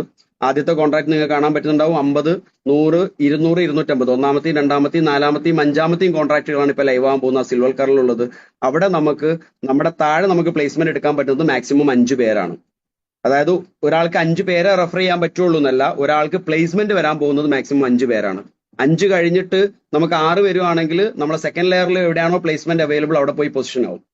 അതിലും കൂടുതൽ വന്നുകൊണ്ടിരിക്കുന്ന സമയത്ത് നമ്മുടെ 3rd ലെയറും നമ്മുടെ 4th ലെയറും നമ്മുടെ 5th ലെയറും അത് ഫില്ലാകുക തന്നെ ചെയ്യും. സോ മനസ്സിലാക്കേണ്ടത് നമ്മളെ ഫസ്റ്റ് ലെയർ ജനറേഷൻ എന്ന് പറയുന്നത് നമുക്ക് മാക്സിമം 5 പേരാണെങ്കിൽ സെക്കൻഡ് ലെയർ ജനറേഷൻ എന്ന് പറയുന്നത് അതിന്റെ നേരെ ഡ്യൂപ്ലിക്കേഷൻ 5 × 5 25 പേരാണ്. 3rd ലെയർ ആകുമ്പോഴേക്കും ആ 25നെ 5 പേരോട്ട് ഡ്യൂപ്ലിക്കേറ്റ് ആവുന്ന സമയത്ത് 105 പേരും, 4th ലെയർ ആകുമ്പോഴേക്കും 605 പേരും, 5th ലെയർ ആകുമ്പോഴേക്കും അത് 3105 പേരുമാണ്. ഇങ്ങനെ നോക്കുമ്പോൾ ടോട്ടൽ 3905 പേരെടുത്തു നിന്നും നമുക്ക് റെഫറൽ ഇൻകം ആയിട്ടുള്ള 8% വെച്ചിട്ട് കിട്ടാനുള്ള ഒരു വലിയൊരു ഓപ്പർച്യൂണിറ്റിയിലാണ് ഇത് ഡിസൈൻ ചെയ്തിരിക്കുന്നത് എന്നർത്ഥം. ഭാവിയിൽ 7ാമത്തെയും 8ാമത്തെയും കോൺട്രാക്ട് എന്ന് പറഞ്ഞാൽ അത് വലിയ വാല്യൂ ആണ്. അത് വരുമ്പോഴേക്കും നമുക്ക് നല്ല രീതിയിൽ അതിനെ കൊണ്ടുവരാനും പറ്റും. ഇതിൽ മനസ്സിലാക്കേണ്ടത് ഒരു പ്രയോറിറ്റി പൊസിഷനിങ് ആണ്. ഞാൻ നേരത്തെ പറഞ്ഞതുപോലെ തന്നെ ഇപ്പം ആദ്യത്തെ മേലെ കാണുന്ന എക്സ് എന്ന് പറഞ്ഞ വ്യക്തി ഓൾറെഡി 5 പേരെ പൊസിഷൻ ചെയ്തിട്ടുണ്ട്. അവരുടെ ഓരോ ആളുകളുടെ താഴത്തും ഇങ്ങനെയുള്ള രീതിയിലാണ് ആളുകൾ വന്നിരിക്കുന്നത് വിചാരിച്ചോ. എന്റെ താഴത്ത് 2 പേര് വന്നിട്ടുണ്ട്, ബിന്റെ താഴത്ത് 2 പേര് വന്നിട്ടുണ്ട്, സിന്റെ താഴത്ത് 2 പേര് വന്നിട്ടുണ്ട്, ഡിന്റെ താഴത്ത് ഒരാളേ ഉള്ളൂ, ഇന്റെ താഴത്ത് 3 പേര് വന്നിരിക്കുന്നത്. ഈ സമയത്താണ് എക്സ് എന്ന് പറഞ്ഞ വ്യക്തി ഒരാളെ അഡീഷണൽ അയാളുടെ റെഫറൽ ഇൻകം കിട്ടുന്ന രീതിയിൽ തന്നെ, കാരണം ആള് റെഫർ ചെയ്യാം, എത്ര പേരെ വേണമെങ്കിലും റെഫർ ചെയ്യാം. പൊസിഷൻ താഴെ പോയാലും റെഫറൽ ഇൻകം ആരാണോ റെഫർ കൊടുത്തിരിക്കുന്നത് അവർക്ക് തന്നെയാണ് കിട്ടുക. സോ 5 പേരെ റെഫർ ചെയ്തിട്ട് പ്രയോറിറ്റി പൊസിഷൻ വെക്കുന്നതെന്ന് പറഞ്ഞിട്ടുണ്ടെങ്കിൽ ഇപ്പം ഈ ഒരു കണ്ടീഷനിൽ ഈ എക്സ് എന്ന് പറഞ്ഞ വ്യക്തി ഒരാളെയും കൂടിയും റെഫർ ചെയ്യുകയാണെങ്കിൽ 40% റെഫറൽ ഇൻകം കിട്ടും ചെയ്യും. പ്ലേസ്മെന്റ് വരാൻ പോകുന്നത് സിസ്റ്റം നോക്കുന്നത് എന്റെ താഴത്ത് ഓൾറെഡി 2 പേരുണ്ട്, ബിന്റെ താഴത്ത് 2 പേരുണ്ട്, സിന്റെ താഴത്ത് 2 പേരുണ്ട്, ഡിന്റെ താഴത്ത് ഒരാളുള്ളൂ, ഇന്റെ താഴത്ത് ഓൾറെഡി 3 പേരുണ്ട്. ഈ ഒരു കണ്ടീഷനിൽ ഡിന്റെ താഴത്താണ് സിസ്റ്റം പ്ലേസ് ചെയ്യുക. അങ്ങനെ ഡിന്റെ താഴത്ത് പ്ലേസ് ചെയ്യുമ്പോഴും റെഫർ ചെയ്താൽ റെഫറൽ ഇൻകം കിട്ടുകയും ചെയ്യും, ഡിക്ക് ഒരു 8% റെഫറൽ ലെവൽ ഇൻകം കിട്ടുകയും ചെയ്യും. ആ 5 ജനറേഷൻ കോൺട്രാക്റ്റുകളുടെ 8% അദ്ദേഹത്തിന് റെഫറൽ ലെവൽ ഇൻകം കിട്ടും, എക്സിന് ലെവൽ ഇൻകം കിട്ടും, അതിന്റെ മേലുള്ള 3 പേർക്കും ലെവൽ ഇൻകം കിട്ടും.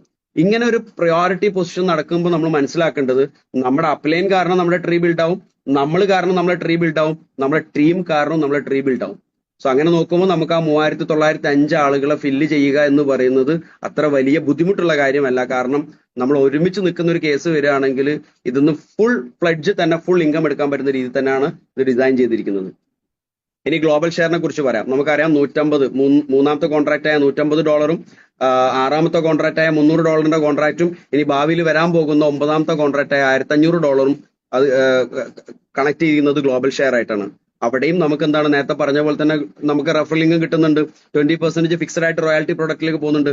ബാക്കി 40% ഇത് കണക്ട് ചെയ്യുന്നത് ആ ഒരു കോൺട്രാക്ട് ആക്ടിവേറ്റ് ചെയ്ത ഗ്ലോബലി ആര് ആക്ടിവേറ്റ് ചെയ്യുമ്പോൾ നമുക്ക് അതിന്റെ ഒരു ഷെയർ കിട്ടും. ഉദാഹരണത്തിന് നിങ്ങൾ ഒരു $150 ഒരു കോൺട്രാക്ട് ആക്ടിവേറ്റ് ചെയ്ത ഒരാളാണെന്ന് വിചാരിക്കാം. നിങ്ങൾ കോൺട്രാക്ട് ആക്ടിവേറ്റ് ചെയ്തിട്ടുണ്ട്.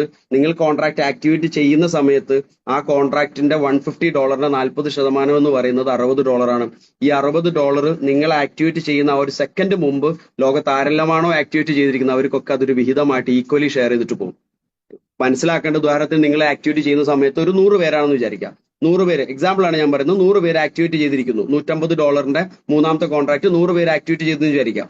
അങ്ങനെ 100 പേര് ആക്ടിവേറ്റ് ആയി നിൽക്കുന്ന സമയത്താണ് 101ാമത്തെ ഒരു വ്യക്തിയായിട്ട് നിങ്ങൾ ആരുടെ ട്രീയിലും ആവട്ടെ, ഏത് ടീമിലും ആവട്ടെ, ഏത് ഓർഗനൈസേഷനിലും ആവട്ടെ, ഗ്ലോബലി നിങ്ങൾ ഈ ഓപ്പർച്യൂണിറ്റിന്റെ ഭാഗമായിട്ട് നിങ്ങൾ ആ $150 കോൺട്രാക്ട് ആക്ടിവേറ്റ് ചെയ്യുന്ന മൊമെന്റിൽ ആ $60 നേരത്തെ ഓൾറെഡി ആക്ടിവേറ്റ് ആയി നിൽക്കുന്ന ആ 100 പേരിലേക്ക് ഡിസ്ട്രിബ്യൂട്ട് ആയി പോകും.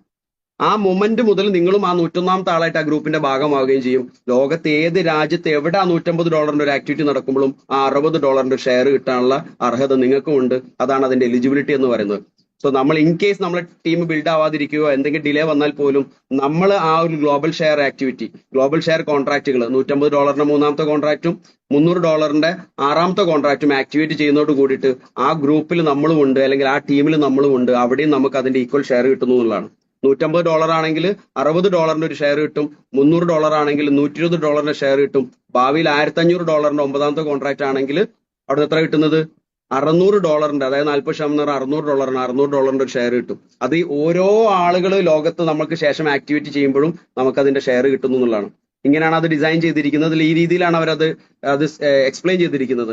മൂന്നാമത്തെ കോൺട്രാക്ട് നിങ്ങൾ കാണുന്നുണ്ടാവും. $150 ആണ്.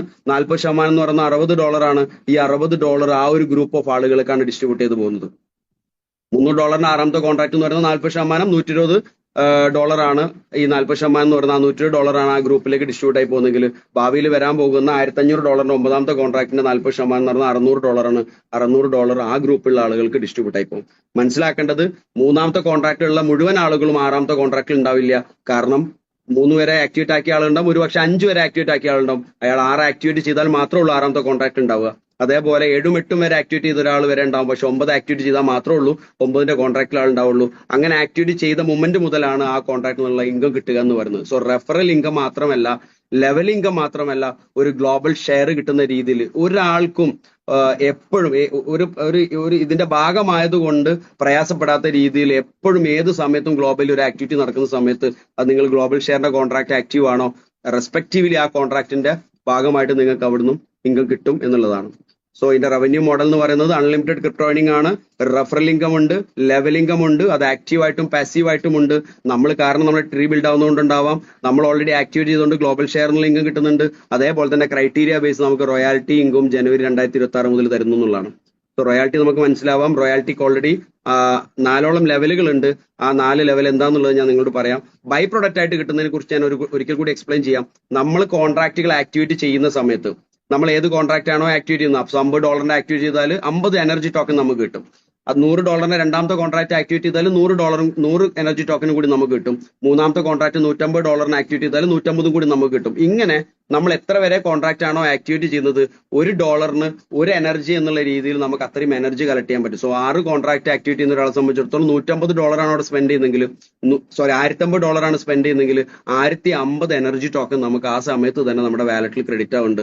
അത് നമ്മുടെ എനർജി ടോക്കണും അത് മാത്രമല്ല, നമ്മൾ റെഫർ ചെയ്ത ആളുകൾ ചെയ്യുന്ന സമയത്ത് അവർക്ക് ഇതേപോലെ കിട്ടുമ്പോൾ അതോടൊപ്പം തന്നെ നമുക്കൊരു 25% വീണ്ടും ആഡ് ആവും. സോ നമുക്ക് അക്യുമുലേറ്റ് ചെയ്ത് കൂട്ടിക്കൊണ്ടുവരാനുള്ള ഒരു എലിജിബിലിറ്റി അല്ലെങ്കിൽ ഒരു പോസിബിലിറ്റി അവിടെ ഉണ്ട്. So maximum energy token collect ചെയ്യുക എന്നുള്ളതാണ് ഒരു കേസ്. കാരണം 30 കോടി കോയിൻ മാത്രമേ ഉള്ളൂ total energy token supply schedule ചെയ്തിട്ടുള്ളൂ. അത് നിർത്താൻ വേണ്ടിയിട്ട് പോലും ഇതിന് മെയിൻ്റെനൻസ് ഇല്ല എന്നുള്ളതാണ് ഇതിന്റെ ഒരു രീതി എന്ന് പറയുന്നത്. കാരണം കംപ്ലീറ്റ്ലി ഡീസെൻട്രലൈസ്ഡ് ആയതുകൊണ്ട് തന്നെ ഇത് ഓൾറെഡി സിസ്റ്റമാറ്റിക്കലി സെറ്റ് ചെയ്ത് വെച്ചതാണ്. 30 കോടി കോയിൻ കംപ്ലീറ്റ് ആകുന്നതോട് കൂടിയിട്ട് ആ ഒരു എനർജി ടോക്കന്റെ സപ്ലൈ സ്റ്റോപ്പ് ആകുകയും സെപ്റ്റംബർ 2026 എക്സ്പെക്ട് ചെയ്യുന്നത്, സെപ്റ്റംബർ 2025 എക്സ്പെക്ട് ചെയ്യുന്നത് നമ്മൾ അതുവരെ കളക്ട് ചെയ്തിരിക്കുന്ന എനർജി ടോക്കന് ബദലായിട്ട് അവർ വരാൻ പോകുന്ന ആ $0.5 ലിസ്റ്റ് ചെയ്യാൻ പോകുന്ന ആ ഒരു ക്രിപ്റ്റോ നമുക്ക് എയർ ഡ്രോപ്പ് ആയിട്ട് തരുന്നു എന്നുള്ളത്. സോ ആ ഒരു ക്രിപ്റ്റോ കിട്ടും, ആ ഒരു എനർജി ടോക്കനെ ക്രിപ്റ്റോയിലേക്ക് കൺവേർട്ട് ചെയ്യുന്ന സമയത്ത് നമ്മൾ വെറുതെ ഒന്ന് ആലോചിച്ചാൽ മതി. $0.5 ലിസ്റ്റ് ചെയ്യാൻ പോകുന്ന ഒരു ക്രിപ്റ്റോ കറൻസിയെ എനർജി ടോക്കനായിട്ട് കമ്പയർ ചെയ്ത് എടുക്കുകയാണെങ്കിൽ നമ്മളിവിടെ $1050 ആക്ടിവേറ്റ് ചെയ്യുന്നുണ്ടെങ്കിൽ 1050 എനർജി ടോക്കൺ കിട്ടുന്നുണ്ടെങ്കിൽ അത് $575 ഈക്വലന്റ് ആയിട്ടുള്ള ഒരു ബൈ പ്രോഡക്റ്റ് നമുക്ക് ഇപ്പോഴേ തരുന്നു എന്നുള്ളത്. സോ സെൻട്രലൈസ്ഡ് എക്സ്ചേഞ്ചിൽ $0.5 ലിസ്റ്റ് ചെയ്യാൻ പോകുന്ന ഒരു ക്രിപ്റ്റോയിലേക്ക് കണക്ട് ചെയ്യാൻ വേണ്ടിയിട്ടാണ് ഈ ടോക്കൺ നമുക്ക് സപ്ലൈ ചെയ്യുന്നത്. നെക്സ്റ്റ് എന്ന് പറയുന്നത് റോയാലിറ്റി ക്രൈറ്റീരിയ ആണ്. ഇവിടെ നമ്മൾ മനസ്സിലാക്കേണ്ടത്, നിങ്ങൾ കാണുന്നുണ്ടാവും മുകളിൽ 0%, 20%, 30% ആൻഡ് 50%. സോ ഫസ്റ്റ് ജെനസിസ് എന്ന് പറഞ്ഞ ഒരു ഏരിയ ആണ്. ജെനസിസ് എന്ന് പറയുന്നത് റോയാലിറ്റി 0 ആണ്. എന്ന് പറഞ്ഞാൽ നമ്മുടെ ഫസ്റ്റ് ബേസ് എലിജിബിലിറ്റി എന്ന് പറയുന്നത് ഒരു 9 കോൺട്രാക്ട് ആക്ടിവേറ്റ് ചെയ്യുന്ന ഒരാൾ എന്നുള്ളതാണ്. എന്തുകൊണ്ടാണ് ജനുവരി 2026 ഈ റോയാലിറ്റി സപ്ലൈ സ്റ്റാർട്ട് ചെയ്യുന്നു ചോദിച്ചു കഴിഞ്ഞാൽ നമുക്ക് മനസ്സിലാക്കാവുന്നതാണ്. ഇപ്പം 6 കോൺട്രാക്ട് ആക്ടിവേറ്റ് ചെയ്യാൻ പോകുന്നുള്ളൂ. 7ഉം 8ഉം 9ഉം കോൺട്രാക്ട് ആക്ടിവേറ്റ് ചെയ്യുന്നത് ജൂലൈ ഓഗസ്റ്റ് സമയങ്ങളിലാണ്. ഈ സമയം മുതൽ വീണ്ടും 4 മാസം സമയമുണ്ട് നമുക്ക് നമ്മളതായ രീതിയിലേക്ക് 9 കോൺട്രാക്ട് നമുക്ക് ചെയ്യാനും നമ്മുടെ ടീമിനെ കൊണ്ട് ചെയ്യിപ്പിക്കാന്ന് പറയുന്നത്. സോ നമ്മൾ ഒരു 9 കോൺട്രാക്ട് ആക്ടിവേറ്റ് ചെയ്യുന്നതോട് നമ്മളെ എനർജി ടോക്കണിന് നമുക്ക് ഈ റോയാലിറ്റിയുടെ ബേസിക് എലിജിബിലിറ്റി ആയി. നമ്മൾ റെഫർ ചെയ്തിരിക്കുന്ന 5 പേര് അവര് ഈ 9 കോൺട്രാക്ട് ആക്ടിവേറ്റ് ചെയ്യുന്നതോട് കൂടിയിട്ട് ടോട്ടൽ റോയാലിറ്റി വാല്യൂയുടെ എല്ലാ മാസം 1-ാം തീയതി സപ്ലൈ ചെയ്യുന്ന അല്ലെങ്കിൽ ഡിസ്ട്രിബ്യൂട്ട് ചെയ്യുന്ന ആ ടോട്ടൽ പൂളിൽ നിന്നും 20% കിട്ടാൻ പോകുന്നത് ഈ പയനീർ പൊസിഷനിൽ നിൽക്കുന്ന ആളുകൾക്ക് ഡിവൈഡ് ചെയ്ത് കൊടുക്കും. ഉദാഹരണത്തിന് ഒരു $1000 ഡിവൈഡ് ചെയ്യാൻ പോകുന്നെങ്കിൽ അതിൽ $200 ഡിസ്ട്രിബ്യൂട്ട് ചെയ്യാൻ പോകുന്നത് ഈ 5 പേരെങ്കിലും ഡയറക്ട് റെഫറൽ ഉപയോഗിച്ച് വന്നതാണ്. നമുക്ക് എത്ര പേരെയും റെഫർ ചെയ്യാം. നമ്മുടെ ട്രീ 5 പേരായിരിക്കാം വരുന്നത്. ഈ ട്രീ ബിൽഡ് ആവുന്ന 5 ജനറേഷനിൽ മാത്രമുള്ള കേസാണ്. ഗ്ലോബൽ പൂളിൽ ട്രീ ഇല്ല, അത് ഗ്ലോബൽ ഷെയർ ആയിട്ട് പോകുന്നുണ്ട്. സോ നമ്മളെ സംബന്ധിച്ചിടത്തോളം നമുക്ക് റെഫർ ചെയ്യാൻ പറ്റുന്നതിന്റെ 5 മാട്രിക്സ് എന്നുള്ള ട്രീ ബിൽഡ് ആവുകയാണെങ്കിൽ പോലും നമുക്ക് അൺലിമിറ്റഡ് റെഫർ ചെയ്യാൻ പറ്റും. സോ നമ്മൾ എത്ര പേരെ റെഫർ ചെയ്താലും അതിൽ നിന്നൊരു 5 പേര് അതൊരു പയനീർ പൊസിഷനിലേക്ക്, അവർ ജെനസിസ് പൊസിഷൻ എന്ന് പറയുന്നത് ആ 5 പേര് ജെനസിസ് പൊസിഷൻ എന്ന് പറഞ്ഞാൽ അവർ ബേസിക് എലിജിബിലിറ്റി ആവുന്നതോട്ട് നിങ്ങൾ R1 റോയാലിറ്റി 1 കയറുകയും 20% ഒരു ഷെയർ കിട്ടുകയും ചെയ്യും. ഇവിടെ 30% കിട്ടണമെങ്കിൽ വിഷണറി എന്ന് പറയുന്ന അടുത്തൊരു സെഷനാണ്. എന്ന് പറഞ്ഞാൽ നമ്മളെ കൊണ്ടുവന്നിരിക്കുന്ന 5 ആളുകളും പയനീർ പൊസിഷനിൽ എത്തുകയാണെങ്കിൽ നമ്മൾ വിഷണറിയിലെത്തി. നമ്മൾ വിഷണറിയിൽ എത്തുമ്പോൾ 30% ഒരു ഷെയർ നമുക്ക് കിട്ടും അത് ഡിസ്ട്രിബ്യൂട്ട് ചെയ്യുന്ന സമയത്ത്. ആ വിഷണറിയിൽ നിൽക്കുന്നതും നമ്മൾ ട്രയൽ ബ്ലേസറിലേക്ക് പോകണമെങ്കിൽ നമ്മളെ കൊണ്ടുവന്നിരിക്കുന്ന 5 പേരും വിഷണറീസ് ആയി കഴിഞ്ഞാൽ അവരുടെ ആ 25 പേരിലേക്ക് അവർ കണക്ട് ചെയ്തിട്ടുണ്ടെങ്കിൽ നമ്മളെ പൊസിഷൻ ട്രയൽ ബ്ലേസറിലായി. നമ്മൾ ട്രയൽ ബ്ലേസറിൽ എത്തിക്കഴിഞ്ഞാൽ നമുക്ക് 50% ഒരു സ്റ്റേക്ക് കിട്ടും. വളരെ സിസ്റ്റമാറ്റിക്കലി ആയിട്ടാണ് ഈ റോയാലിറ്റി ക്രൈറ്റീരിയ. ഇത് ഇത്ര ഡീറ്റെയിൽ ആയിട്ടാണെന്നുള്ളത് ഇന്ന് PDF വന്നപ്പോഴാണ് മനസ്സിലായത്. വളരെ എന്താ പറയാ 9 കോൺട്രാക്ട് ആക്ടിവേറ്റ് ചെയ്യാന്ന് പറയുമ്പോൾ നമ്മൾ മുൻകാലങ്ങളിൽ ചെയ്ത ഒരു പ്രോജക്റ്റ് ആയിട്ട് കമ്പയർ ചെയ്യുന്ന സമയത്തൊക്കെ ഇത് വളരെ ഈസി ആയിട്ടുള്ള ഒരു കാര്യമാണ്. പക്ഷെ നമ്മളെ സംബന്ധിച്ചിടത്തോളം മുഴുവൻ 9 കോൺട്രാക്ട് ഇപ്പൊ ലൈവ് ആവാത്തത് കൊണ്ടും 6 കോൺട്രാക്ട് ലൈവ് ആക്കിയിട്ട് നമുക്ക് കൃത്യമായിട്ടുള്ള ഒരു ടീം ബിൽഡ് ചെയ്യാനുള്ള ഒരു ഓപ്പർച്യൂണിറ്റി അവിടെ നിൽക്കുന്നത് കൊണ്ടും ആ ഒരു സമയം കൊണ്ട് നമ്മൾ ഉണ്ടാക്കി വെക്കുന്ന ടീം ഒന്ന് ആലോചിച്ച് നോക്കൂ. നിങ്ങൾ ഇപ്പൊ കൊണ്ടുവരുന്ന ടീമിന് നിങ്ങൾക്കാണെങ്കിലും അവർക്കാണെങ്കിലും ഗ്ലോബൽ ഈ പ്രോജക്റ്റിൽ ആര് വന്നാലും അവർക്കൊക്കെ ഈ ഗ്ലോബൽ ഷെയർ കിട്ടുന്നത് കൊണ്ട് അവർക്ക് മനസ്സിലാവും ഇതിന്റെ ഒരു എന്താ പറയാ ഒരു ട്രാൻസ്പെറൻസി അല്ലെങ്കിൽ ഒരു സെക്യൂരിറ്റി എത്രത്തോളമാണ്, അല്ലെങ്കിൽ ഈ PDF പറഞ്ഞതുപോലെയാണ് അതിന്റെ ഡിസ്ട്രിബ്യൂഷൻ നടക്കുന്നതെന്ന് മനസ്സിലാക്കി കഴിഞ്ഞാൽ സ്വാഭാവികമായിട്ടും നമ്മൾ ഒരു ടീമും കൂടി ഉണ്ടെങ്കിൽ നമ്മൾ ഈ 7ാമത്തെയും 8ാമത്തെയും 9ാമത്തെയും കോൺട്രാക്ട് ആക്ടിവേറ്റ് ആക്കാനും 9ലേക്ക് എത്തുക എന്ന് പറയുന്നതൊക്കെ വളരെ സിമ്പിൾ ആയിട്ടുള്ള കാര്യമാണ്. കാരണം ഇപ്പൊ നമ്മൾ ആ കാണുന്ന 500, 1000, 1500 ഒന്നും വാല്യൂ ആ സമയം കൊണ്ട് നമ്മൾ ഏൺ ചെയ്തെടുത്തു ആലോചിച്ചാൽ കിട്ടാവുന്നതുള്ളൂ. അതേപോലെ നമ്മൾ മനസ്സിലാക്കേണ്ടത് ഈ ഇൻകം സ്ട്രക്ചർ എന്ന് പറയുന്നത്, അതായത് റെഫറൽ ഇൻകത്തിന്റെ സ്ട്രക്ചർ എന്ന് പറയുന്നത് 1ാമത്തെ കോൺട്രാക്ട് മുതൽ 3ാമത്തെ കോൺട്രാക്ട് വരെ നമ്മൾ ആക്ടിവേറ്റ് ചെയ്യുകയാണെങ്കിൽ നമ്മൾ സ്പെൻഡ് ചെയ്യുന്നത് $300 ആണ്. $300 സ്പെൻഡ് ചെയ്യാന്ന് പറഞ്ഞാൽ 27,000 രൂപയാണ് നമ്മൾ സ്പെൻഡ് ചെയ്യുന്നത്. ഈ $300 സ്പെൻഡ് ചെയ്തിട്ട് നമ്മൾ അറ്റ്ലീസ്റ്റ് ഒരു 5 പേരെങ്കിലും റെഫർ ചെയ്യുക. നമ്മൾ ലൈഫ് ടൈം കോൺടാക്ട് ഒരു 5 പേരെ റെഫർ ചെയ്താൽ ആ 40% റെഫറൽ ഇൻകം മാത്രം നമുക്ക് $600 കിട്ടും. $300 സ്പെൻഡ് ചെയ്ത് വന്ന് നമ്മൾക്ക് 5 പേരിലേക്ക് ഇതേ റെഫറൽ നിങ്ങൾ ചെയ്ത് അത്രയും തന്നെ ആ 3 കോൺട്രാക്റ്റുകൾ ആക്ടിവേറ്റ് ചെയ്യും. ഞാനൊരു ബേസ് ആയിട്ടുള്ള 3 ലെയർ എടുത്തെന്ന് മാത്രം $600 നമുക്ക് റെഫറൽ ഇൻകം മാത്രം കിട്ടും. അതേപോലെ തന്നെ നമുക്ക് 5 മാട്രിക്സ് 5 ലെവലിലേക്ക് നമ്മൾ നേരത്തെ പറഞ്ഞിരിക്കുന്ന 5 ജനറേഷനിലേക്ക് നമുക്ക് അത് ഡ്യൂപ്ലിക്കേറ്റ് ചെയ്തിട്ട് പോകാൻ പറ്റിയാൽ നമുക്ക് $46,860 കിട്ടും. 46,860 എന്ന് പറഞ്ഞാൽ ഓൾമോസ്റ്റ് ഒരു 43 lakhs കിട്ടും. പ്ലസ് ഗ്ലോബൽ ഷെയർ അൺലിമിറ്റഡ് ആണ്. കാരണം 3ാമത്തെ കോൺട്രാക്ട് നമ്മൾ ലൈവ് ആണ്. ഇനി 1 മുതൽ 6 വരെ കോൺട്രാക്ട് ആക്ടിവേറ്റ് ചെയ്യാൻ വേണ്ടിയിട്ട് വേണ്ട എത്രയാണ്? $1,050 ആണ്. 94,500 രൂപ. അവിടെ നമ്മൾ ആ 5 പേരെ റെഫർ ചെയ്യുമ്പോഴത്തേക്കും നമുക്ക് $2,100 കിട്ടുന്നുണ്ട്. അറൌണ്ട് 1.9 lakh നമുക്ക് കിട്ടും. 1,90,000 കിട്ടുന്നുണ്ട്, അല്ലെങ്കിൽ $2,100 കിട്ടുന്നുണ്ട്. അവിടെ നമ്മൾ അതേ ടീമിനെ തന്നെ ഈ നമ്മൾ ചെയ്തിരിക്കുന്ന 6 കോൺട്രാക്ട് തന്നെ 5 പേരിലൂടെ ആ ഡ്യൂപ്ലിക്കേഷൻ കറക്റ്റ് കൊണ്ടുപോകാൻ പറ്റി കഴിഞ്ഞിട്ടുണ്ടെങ്കിൽ നമുക്ക് $1,87,440 എന്ന് പറയുന്നത് 1,68 crores ആണ്. 1,68,00,000 $187,000 എന്ന് പറയുന്നത്. പ്ലസ് നമ്മളവിടെ 5ന്റെയും 6ന്റെയും ഗ്ലോബൽ ഷെയറിന് ലിമിറ്റ് ഇല്ലാതെ അൺലിമിറ്റഡ് നമുക്ക് കിട്ടിക്കൊണ്ടിരിക്കുന്നുണ്ട്. ഇനി 3ാമത്തെ ഒരു ഇൻകം സ്ട്രക്ചർ നോക്കുകയാണെങ്കിൽ നമുക്ക് ഭാവിയിൽ ഓപ്പൺ ആക്കാൻ പോകുന്ന 3 കോൺട്രാക്ട് അടക്കമുള്ള കാൽക്കുലേഷൻ എടുത്താൽ 1 മുതൽ 9 വരെ കോൺട്രാക്ട് എടുക്കാൻ വേണ്ടിയിട്ട് ടോട്ടൽ എക്സ്പെൻസ് എന്ന് പറയുന്നത് $4,050 ആണ്. അപ്രോക്സിമേറ്റ്ലി 3,64,000 രൂപയാണ്. അവിടെ നമ്മൾ ആ 9 കോൺട്രാക്റ്റേക്ക് നമ്മൾ 5 പേരെ റെഫർ ചെയ്ത ആളുകൾ എത്തിക്കുമ്പോഴേക്ക് ഇപ്പം കൊണ്ടുവന്ന ആള് തന്നെയാണ് 7, 8, 9 ഭാവിയിൽ ഓപ്പൺ ആക്കാനുള്ളത്. ഇപ്പൊ നമ്മൾ എത്ര പേരെ കണക്ട് ചെയ്താലും അതിലൊരു 5 പേര് കണക്ട് ചെയ്യുമ്പോഴത്തേക്കും നമ്മുടെ ആ റെഫറൽ ഇൻകം മാത്രം $8,100 ആണ്. എന്ന് പറഞ്ഞാൽ അപ്രോക്സിമേറ്റ് ഒരു 7.6 അല്ലെങ്കിൽ 7.6 lakhs 7.7 lakhs ആണ്.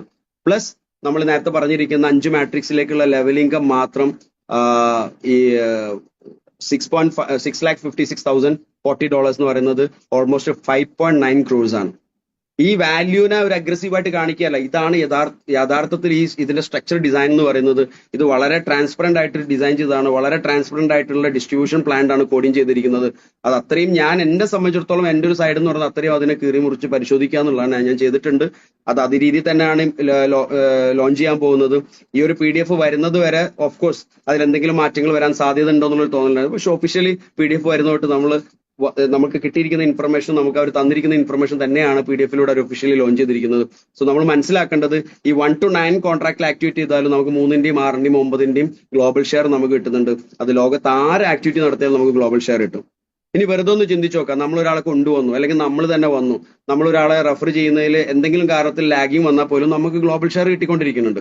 അങ്ങനെ ഗ്ലോബൽ ഷെയർ 6 കോൺട്രാക്ട് ആക്ടിവേറ്റ് ചെയ്ത ഒരാളെ സംബന്ധിച്ച് 94,500 രൂപ മുടക്കിയിട്ടുണ്ടെങ്കിൽ ആ 94,500 രൂപക്ക് 3-ാമത്തെയും 6-ാമത്തെയും കോൺട്രാക്ടിന്റെ ഗ്ലോബൽ ഷെയർ കിട്ടിക്കൊണ്ടിരിക്കുന്നത് കൊണ്ട് തീർച്ചയായിട്ടും അവരെ സംബന്ധിച്ചിടത്തോളം അവരെ റെഫറലിൽ തന്നെ അവർ ചിന്തിക്കുന്നത് ഒരു ഇൻവെസ്റ്റർ മോഡിലായിരിക്കാം. അവർ പറയുന്ന ആളുകൾ ഈ ഒരു ഗ്ലോബൽ ഷെയർ കിട്ടുന്നതിന്റെ ആ ഒരു എന്താ പറയുക പോസിറ്റീവ്നെസ് കണ്ടിട്ടായിരിക്കും അവർ ആളുകളോട് പറയുന്നത്. അത് എന്താ സംഭവിക്കാൻ പോകുന്നത്? ഓഫ് കോഴ്സ് അവർ കൊണ്ടുവരുന്നത് ഇൻവെസ്റ്റർ മോഡിൽ ആളുകളായിരിക്കും, പക്ഷെ അവർ തന്നെയാണ് അവരെ ട്രീ ബിൽഡ് ആവുന്നത്. അവരെ കെയർ ഓഫിൽ ഓട്ടോമാറ്റിക് ആയിട്ട് ട്രീ ബിൽഡ് ആകുക തന്നെ ചെയ്യും. അപ്പോഴൊക്കെ എന്താ സംഭവിക്കുന്നത്? എവിടെയാണോ പൊസിഷൻ നടക്കുന്നത് അവിടെ റെഫറൽ ലിങ്കും കിട്ടും. ഇവിടെ നമ്മൾ മനസ്സിലാക്കേണ്ടത് പ്രയോറിറ്റി പൊസിഷൻ വൈസ് നമ്മൾ ഒരാളെ റെഫർ ചെയ്താലും ഇല്ലെങ്കിലും, നമ്മൾ ചെയ്ത ആളാണെങ്കിലും അല്ലെങ്കിലും, നമ്മൾ അപ്ലൈൻ കാരണമായിരിക്കാം, നമ്മുടെ ടീം കാരണമായിരിക്കാം, നമ്മുടെ തൊട്ട് താഴത്തോ അതിന്റെ തൊട്ട് താഴത്തോ അല്ലെങ്കിൽ ഈ ആദ്യത്തെ 2-3 ലെയറിന്റെ ഇടയിൽ ഒരാൾ പൊസിഷൻ കറക്റ്റ് ആയിട്ട് വളരെ ആക്റ്റീവ് ആയിട്ടുള്ള ഒരാൾ വരികയാണെങ്കിൽ അവർ ചെയ്യുന്ന എല്ലാ ആക്ടിവിറ്റിക്കും നമുക്ക് ലെവലിംഗും കിട്ടുകയാണ്.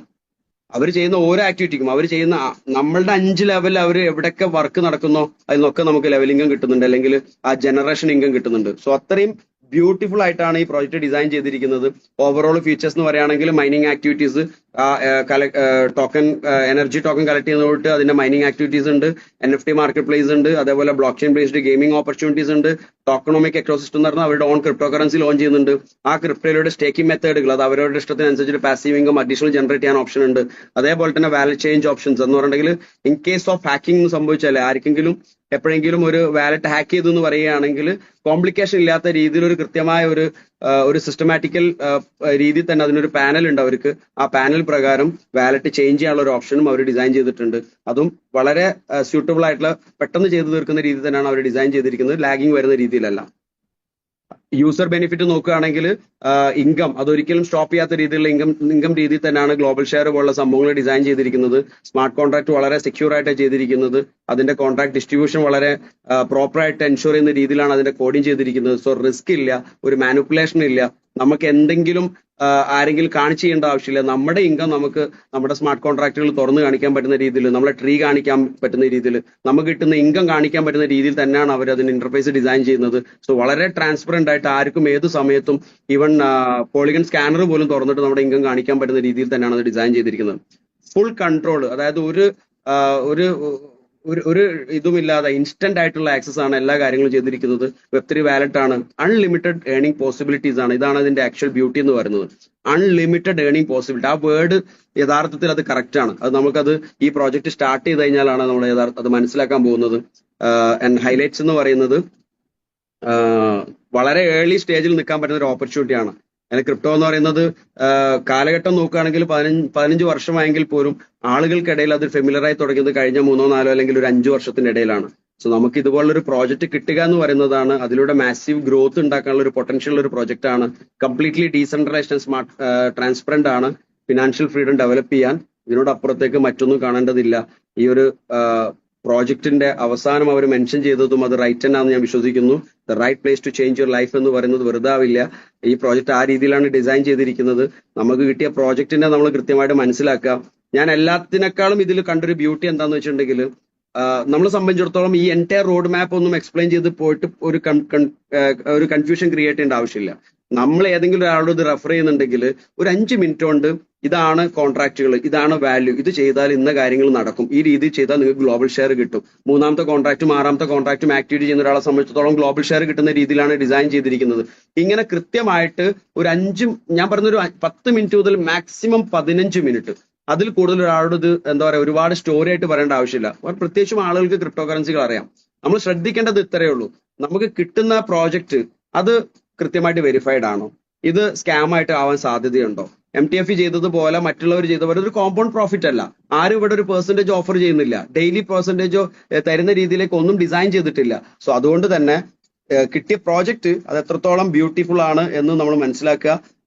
വളരെ വലിയ രീതിയിൽ ഇൻകം ജനറേറ്റ് ചെയ്യാൻ പറ്റുന്ന രീതിയിൽ ഡിസൈൻ ചെയ്തിട്ടുണ്ട്. നമ്മൾ നല്ല രീതിയിൽ അതിനെ ഉപയോഗപ്പെടുത്തുക. ലൈഫിൽ ഇതുപോലുള്ള ഓപ്പർച്യൂണിറ്റി കിട്ടുക എന്ന് മാത്രമല്ല, ഞാൻ വിശ്വസിക്കുന്നത് എംപവർ ഫാമിലി പോലെയുള്ള ഒരു കമ്മ്യൂണിറ്റിയുടെ ഇതിന്റെ ഭാഗമാവാൻ പറ്റുക എന്നുള്ളതാണ്. കാരണം എഡ്യൂക്കേഷൻ സിസ്റ്റം ആണെങ്കിലും ആളുകളെ ഇതിനെ കൃത്യമായിട്ട് ഗൈഡൻസ് തരുന്ന കാര്യമാണെങ്കിലും, അതൊരു 7am സൂം ആണെങ്കിലും അല്ലെങ്കിൽ BOP എടുക്കുന്ന കാര്യത്തിലാണെങ്കിലും, ടെക്നിക്കൽ സൈഡ് എഡ്യൂക്കേറ്റ് ചെയ്യുന്ന കാര്യത്തിലാണെങ്കിലും, റെസിഡൻഷ്യൽ ട്രെയിനിങ് പ്രോഗ്രാമുകളാണെങ്കിലും, അതിനൊക്കെ ഒരു സിസ്റ്റമാറ്റിക്കലി പോകുന്ന ഒരു കമ്മ്യൂണിറ്റിയാണ് അല്ലെങ്കിൽ ഒരു ഫാമിലിയാണ് എംപവർ എന്ന് പറയുന്നത്. സോ എംപവറിന്റെ ഫാമിലിയുടെ ഭാഗമാവാൻ ശ്രമിക്കുക. പ്രോഗ്രാം ലോഞ്ച് ചെയ്യാൻ പോകുന്നത് എക്സ്പെക്ടഡ് ഡേറ്റ് എന്ന് പറയുന്നത് മാർച്ച് 10-ന്റെയും 15-ന്റെയും ഇടയിലാണ്. സോ നമ്മളെ മുന്നിൽ വേറൊരു 15 ദിവസം ബാക്കിയുണ്ടെന്ന് ഓർക്കുക. ഇന്ന് 1-ാം തീയതിയാണ്, റമദാനാണ്. പല ആളുകൾക്കും പല രീതിയിലുള്ള ക്ഷീണങ്ങളൊക്കെ തന്നെ ഉണ്ടാകും എന്നറിയാം. പക്ഷെ എന്നാൽ പോലും നമ്മുടെ ലൈഫിനെ സംബന്ധിച്ചിടത്തോളം ഏർലി ബേർഡ് ആകുക എന്ന് പറയുന്നത് ഒരു ചെറിയ കാര്യമല്ല. ഏർലി ബേർഡ് ആകുന്ന ഒരാളെ സംബന്ധിച്ചിടത്തോളം വളരെ വലിയ രീതിയിൽ തുടക്കം മുതലേ ഇൻകം എടുക്കാനുള്ള ഒരു ഓപ്പർച്യൂണിറ്റി ഉണ്ട്. അത് മാക്സിമം യൂട്ടിലൈസ് ചെയ്യുക. സോ വലിയ വിജയങ്ങൾ ഉണ്ടാവട്ടെ എന്ന് പ്രാർത്ഥിക്കുന്നു. And good night. Thank you. Thank you so much sir. നമുക്ക് നല്ലൊരു ഡിജിറ്റൽ കൈയടി അദ്ദേഹത്തിന് നൽകാം. ഒരുപാട് സമയങ്ങളൊന്നും എടുക്കാതെ തന്നെ നമുക്ക് എന്ത് ചെയ്തു, നല്ല വാല്യുബിൾ ആയിട്ട് നമുക്ക് ഈ ഒരു പ്ലാൻ പ്രസന്റേഷൻ ചെയ്തു തന്നു. നമ്മൾ എടുക്കുന്ന തീരുമാനമാണ് നമ്മൾ ലൈഫിൽ എന്ത് ചെയ്യുന്നത് ഒരു ടേണിംഗ് പോയിന്റ് ആയിട്ട് മാറുന്നത്. അതുപോലെ തന്നെ നമ്മൾ ലൈഫിൽ നല്ലൊരു സമയത്താണ് ഈ ഒരു അവസരം നമ്മുടെ കൈകളിലേക്ക് എത്തിയിട്ടുള്ളത്. അതുകൊണ്ട് തന്നെ ഈ ഒരു വൈകിയ വേളയിലും നിങ്ങൾ ഓരോരുത്തരും നമ്മളോടൊപ്പം ഉണ്ടായിട്ടുണ്ടെങ്കിൽ, നിങ്ങൾ എല്ലാവരും ആത്മാർത്ഥതയോട് കൂടിയാണ് ഈ ഒരു പ്രോഗ്രാം അറ്റൻഡ് ചെയ്തിട്ടുള്ളത് എങ്കിൽ നിങ്ങൾ എന്ത് ചെയ്യുക, നിങ്ങളെ കൊണ്ടുവന്ന വ്യക്തിയോട് വളരെ വ്യക്തമായിട്ട് ചോദിക്കുക, മനസ്സിലാക്കുക. ഇതിന്റെ എല്ലാ കാര്യങ്ങളും മനസ്സിലാക്കിയതിനു ശേഷം ഞങ്ങളോടൊപ്പം അസോസിയേറ്റ് ചെയ്യുക. ഞങ്ങൾ എല്ലാവരും നിങ്ങളോട്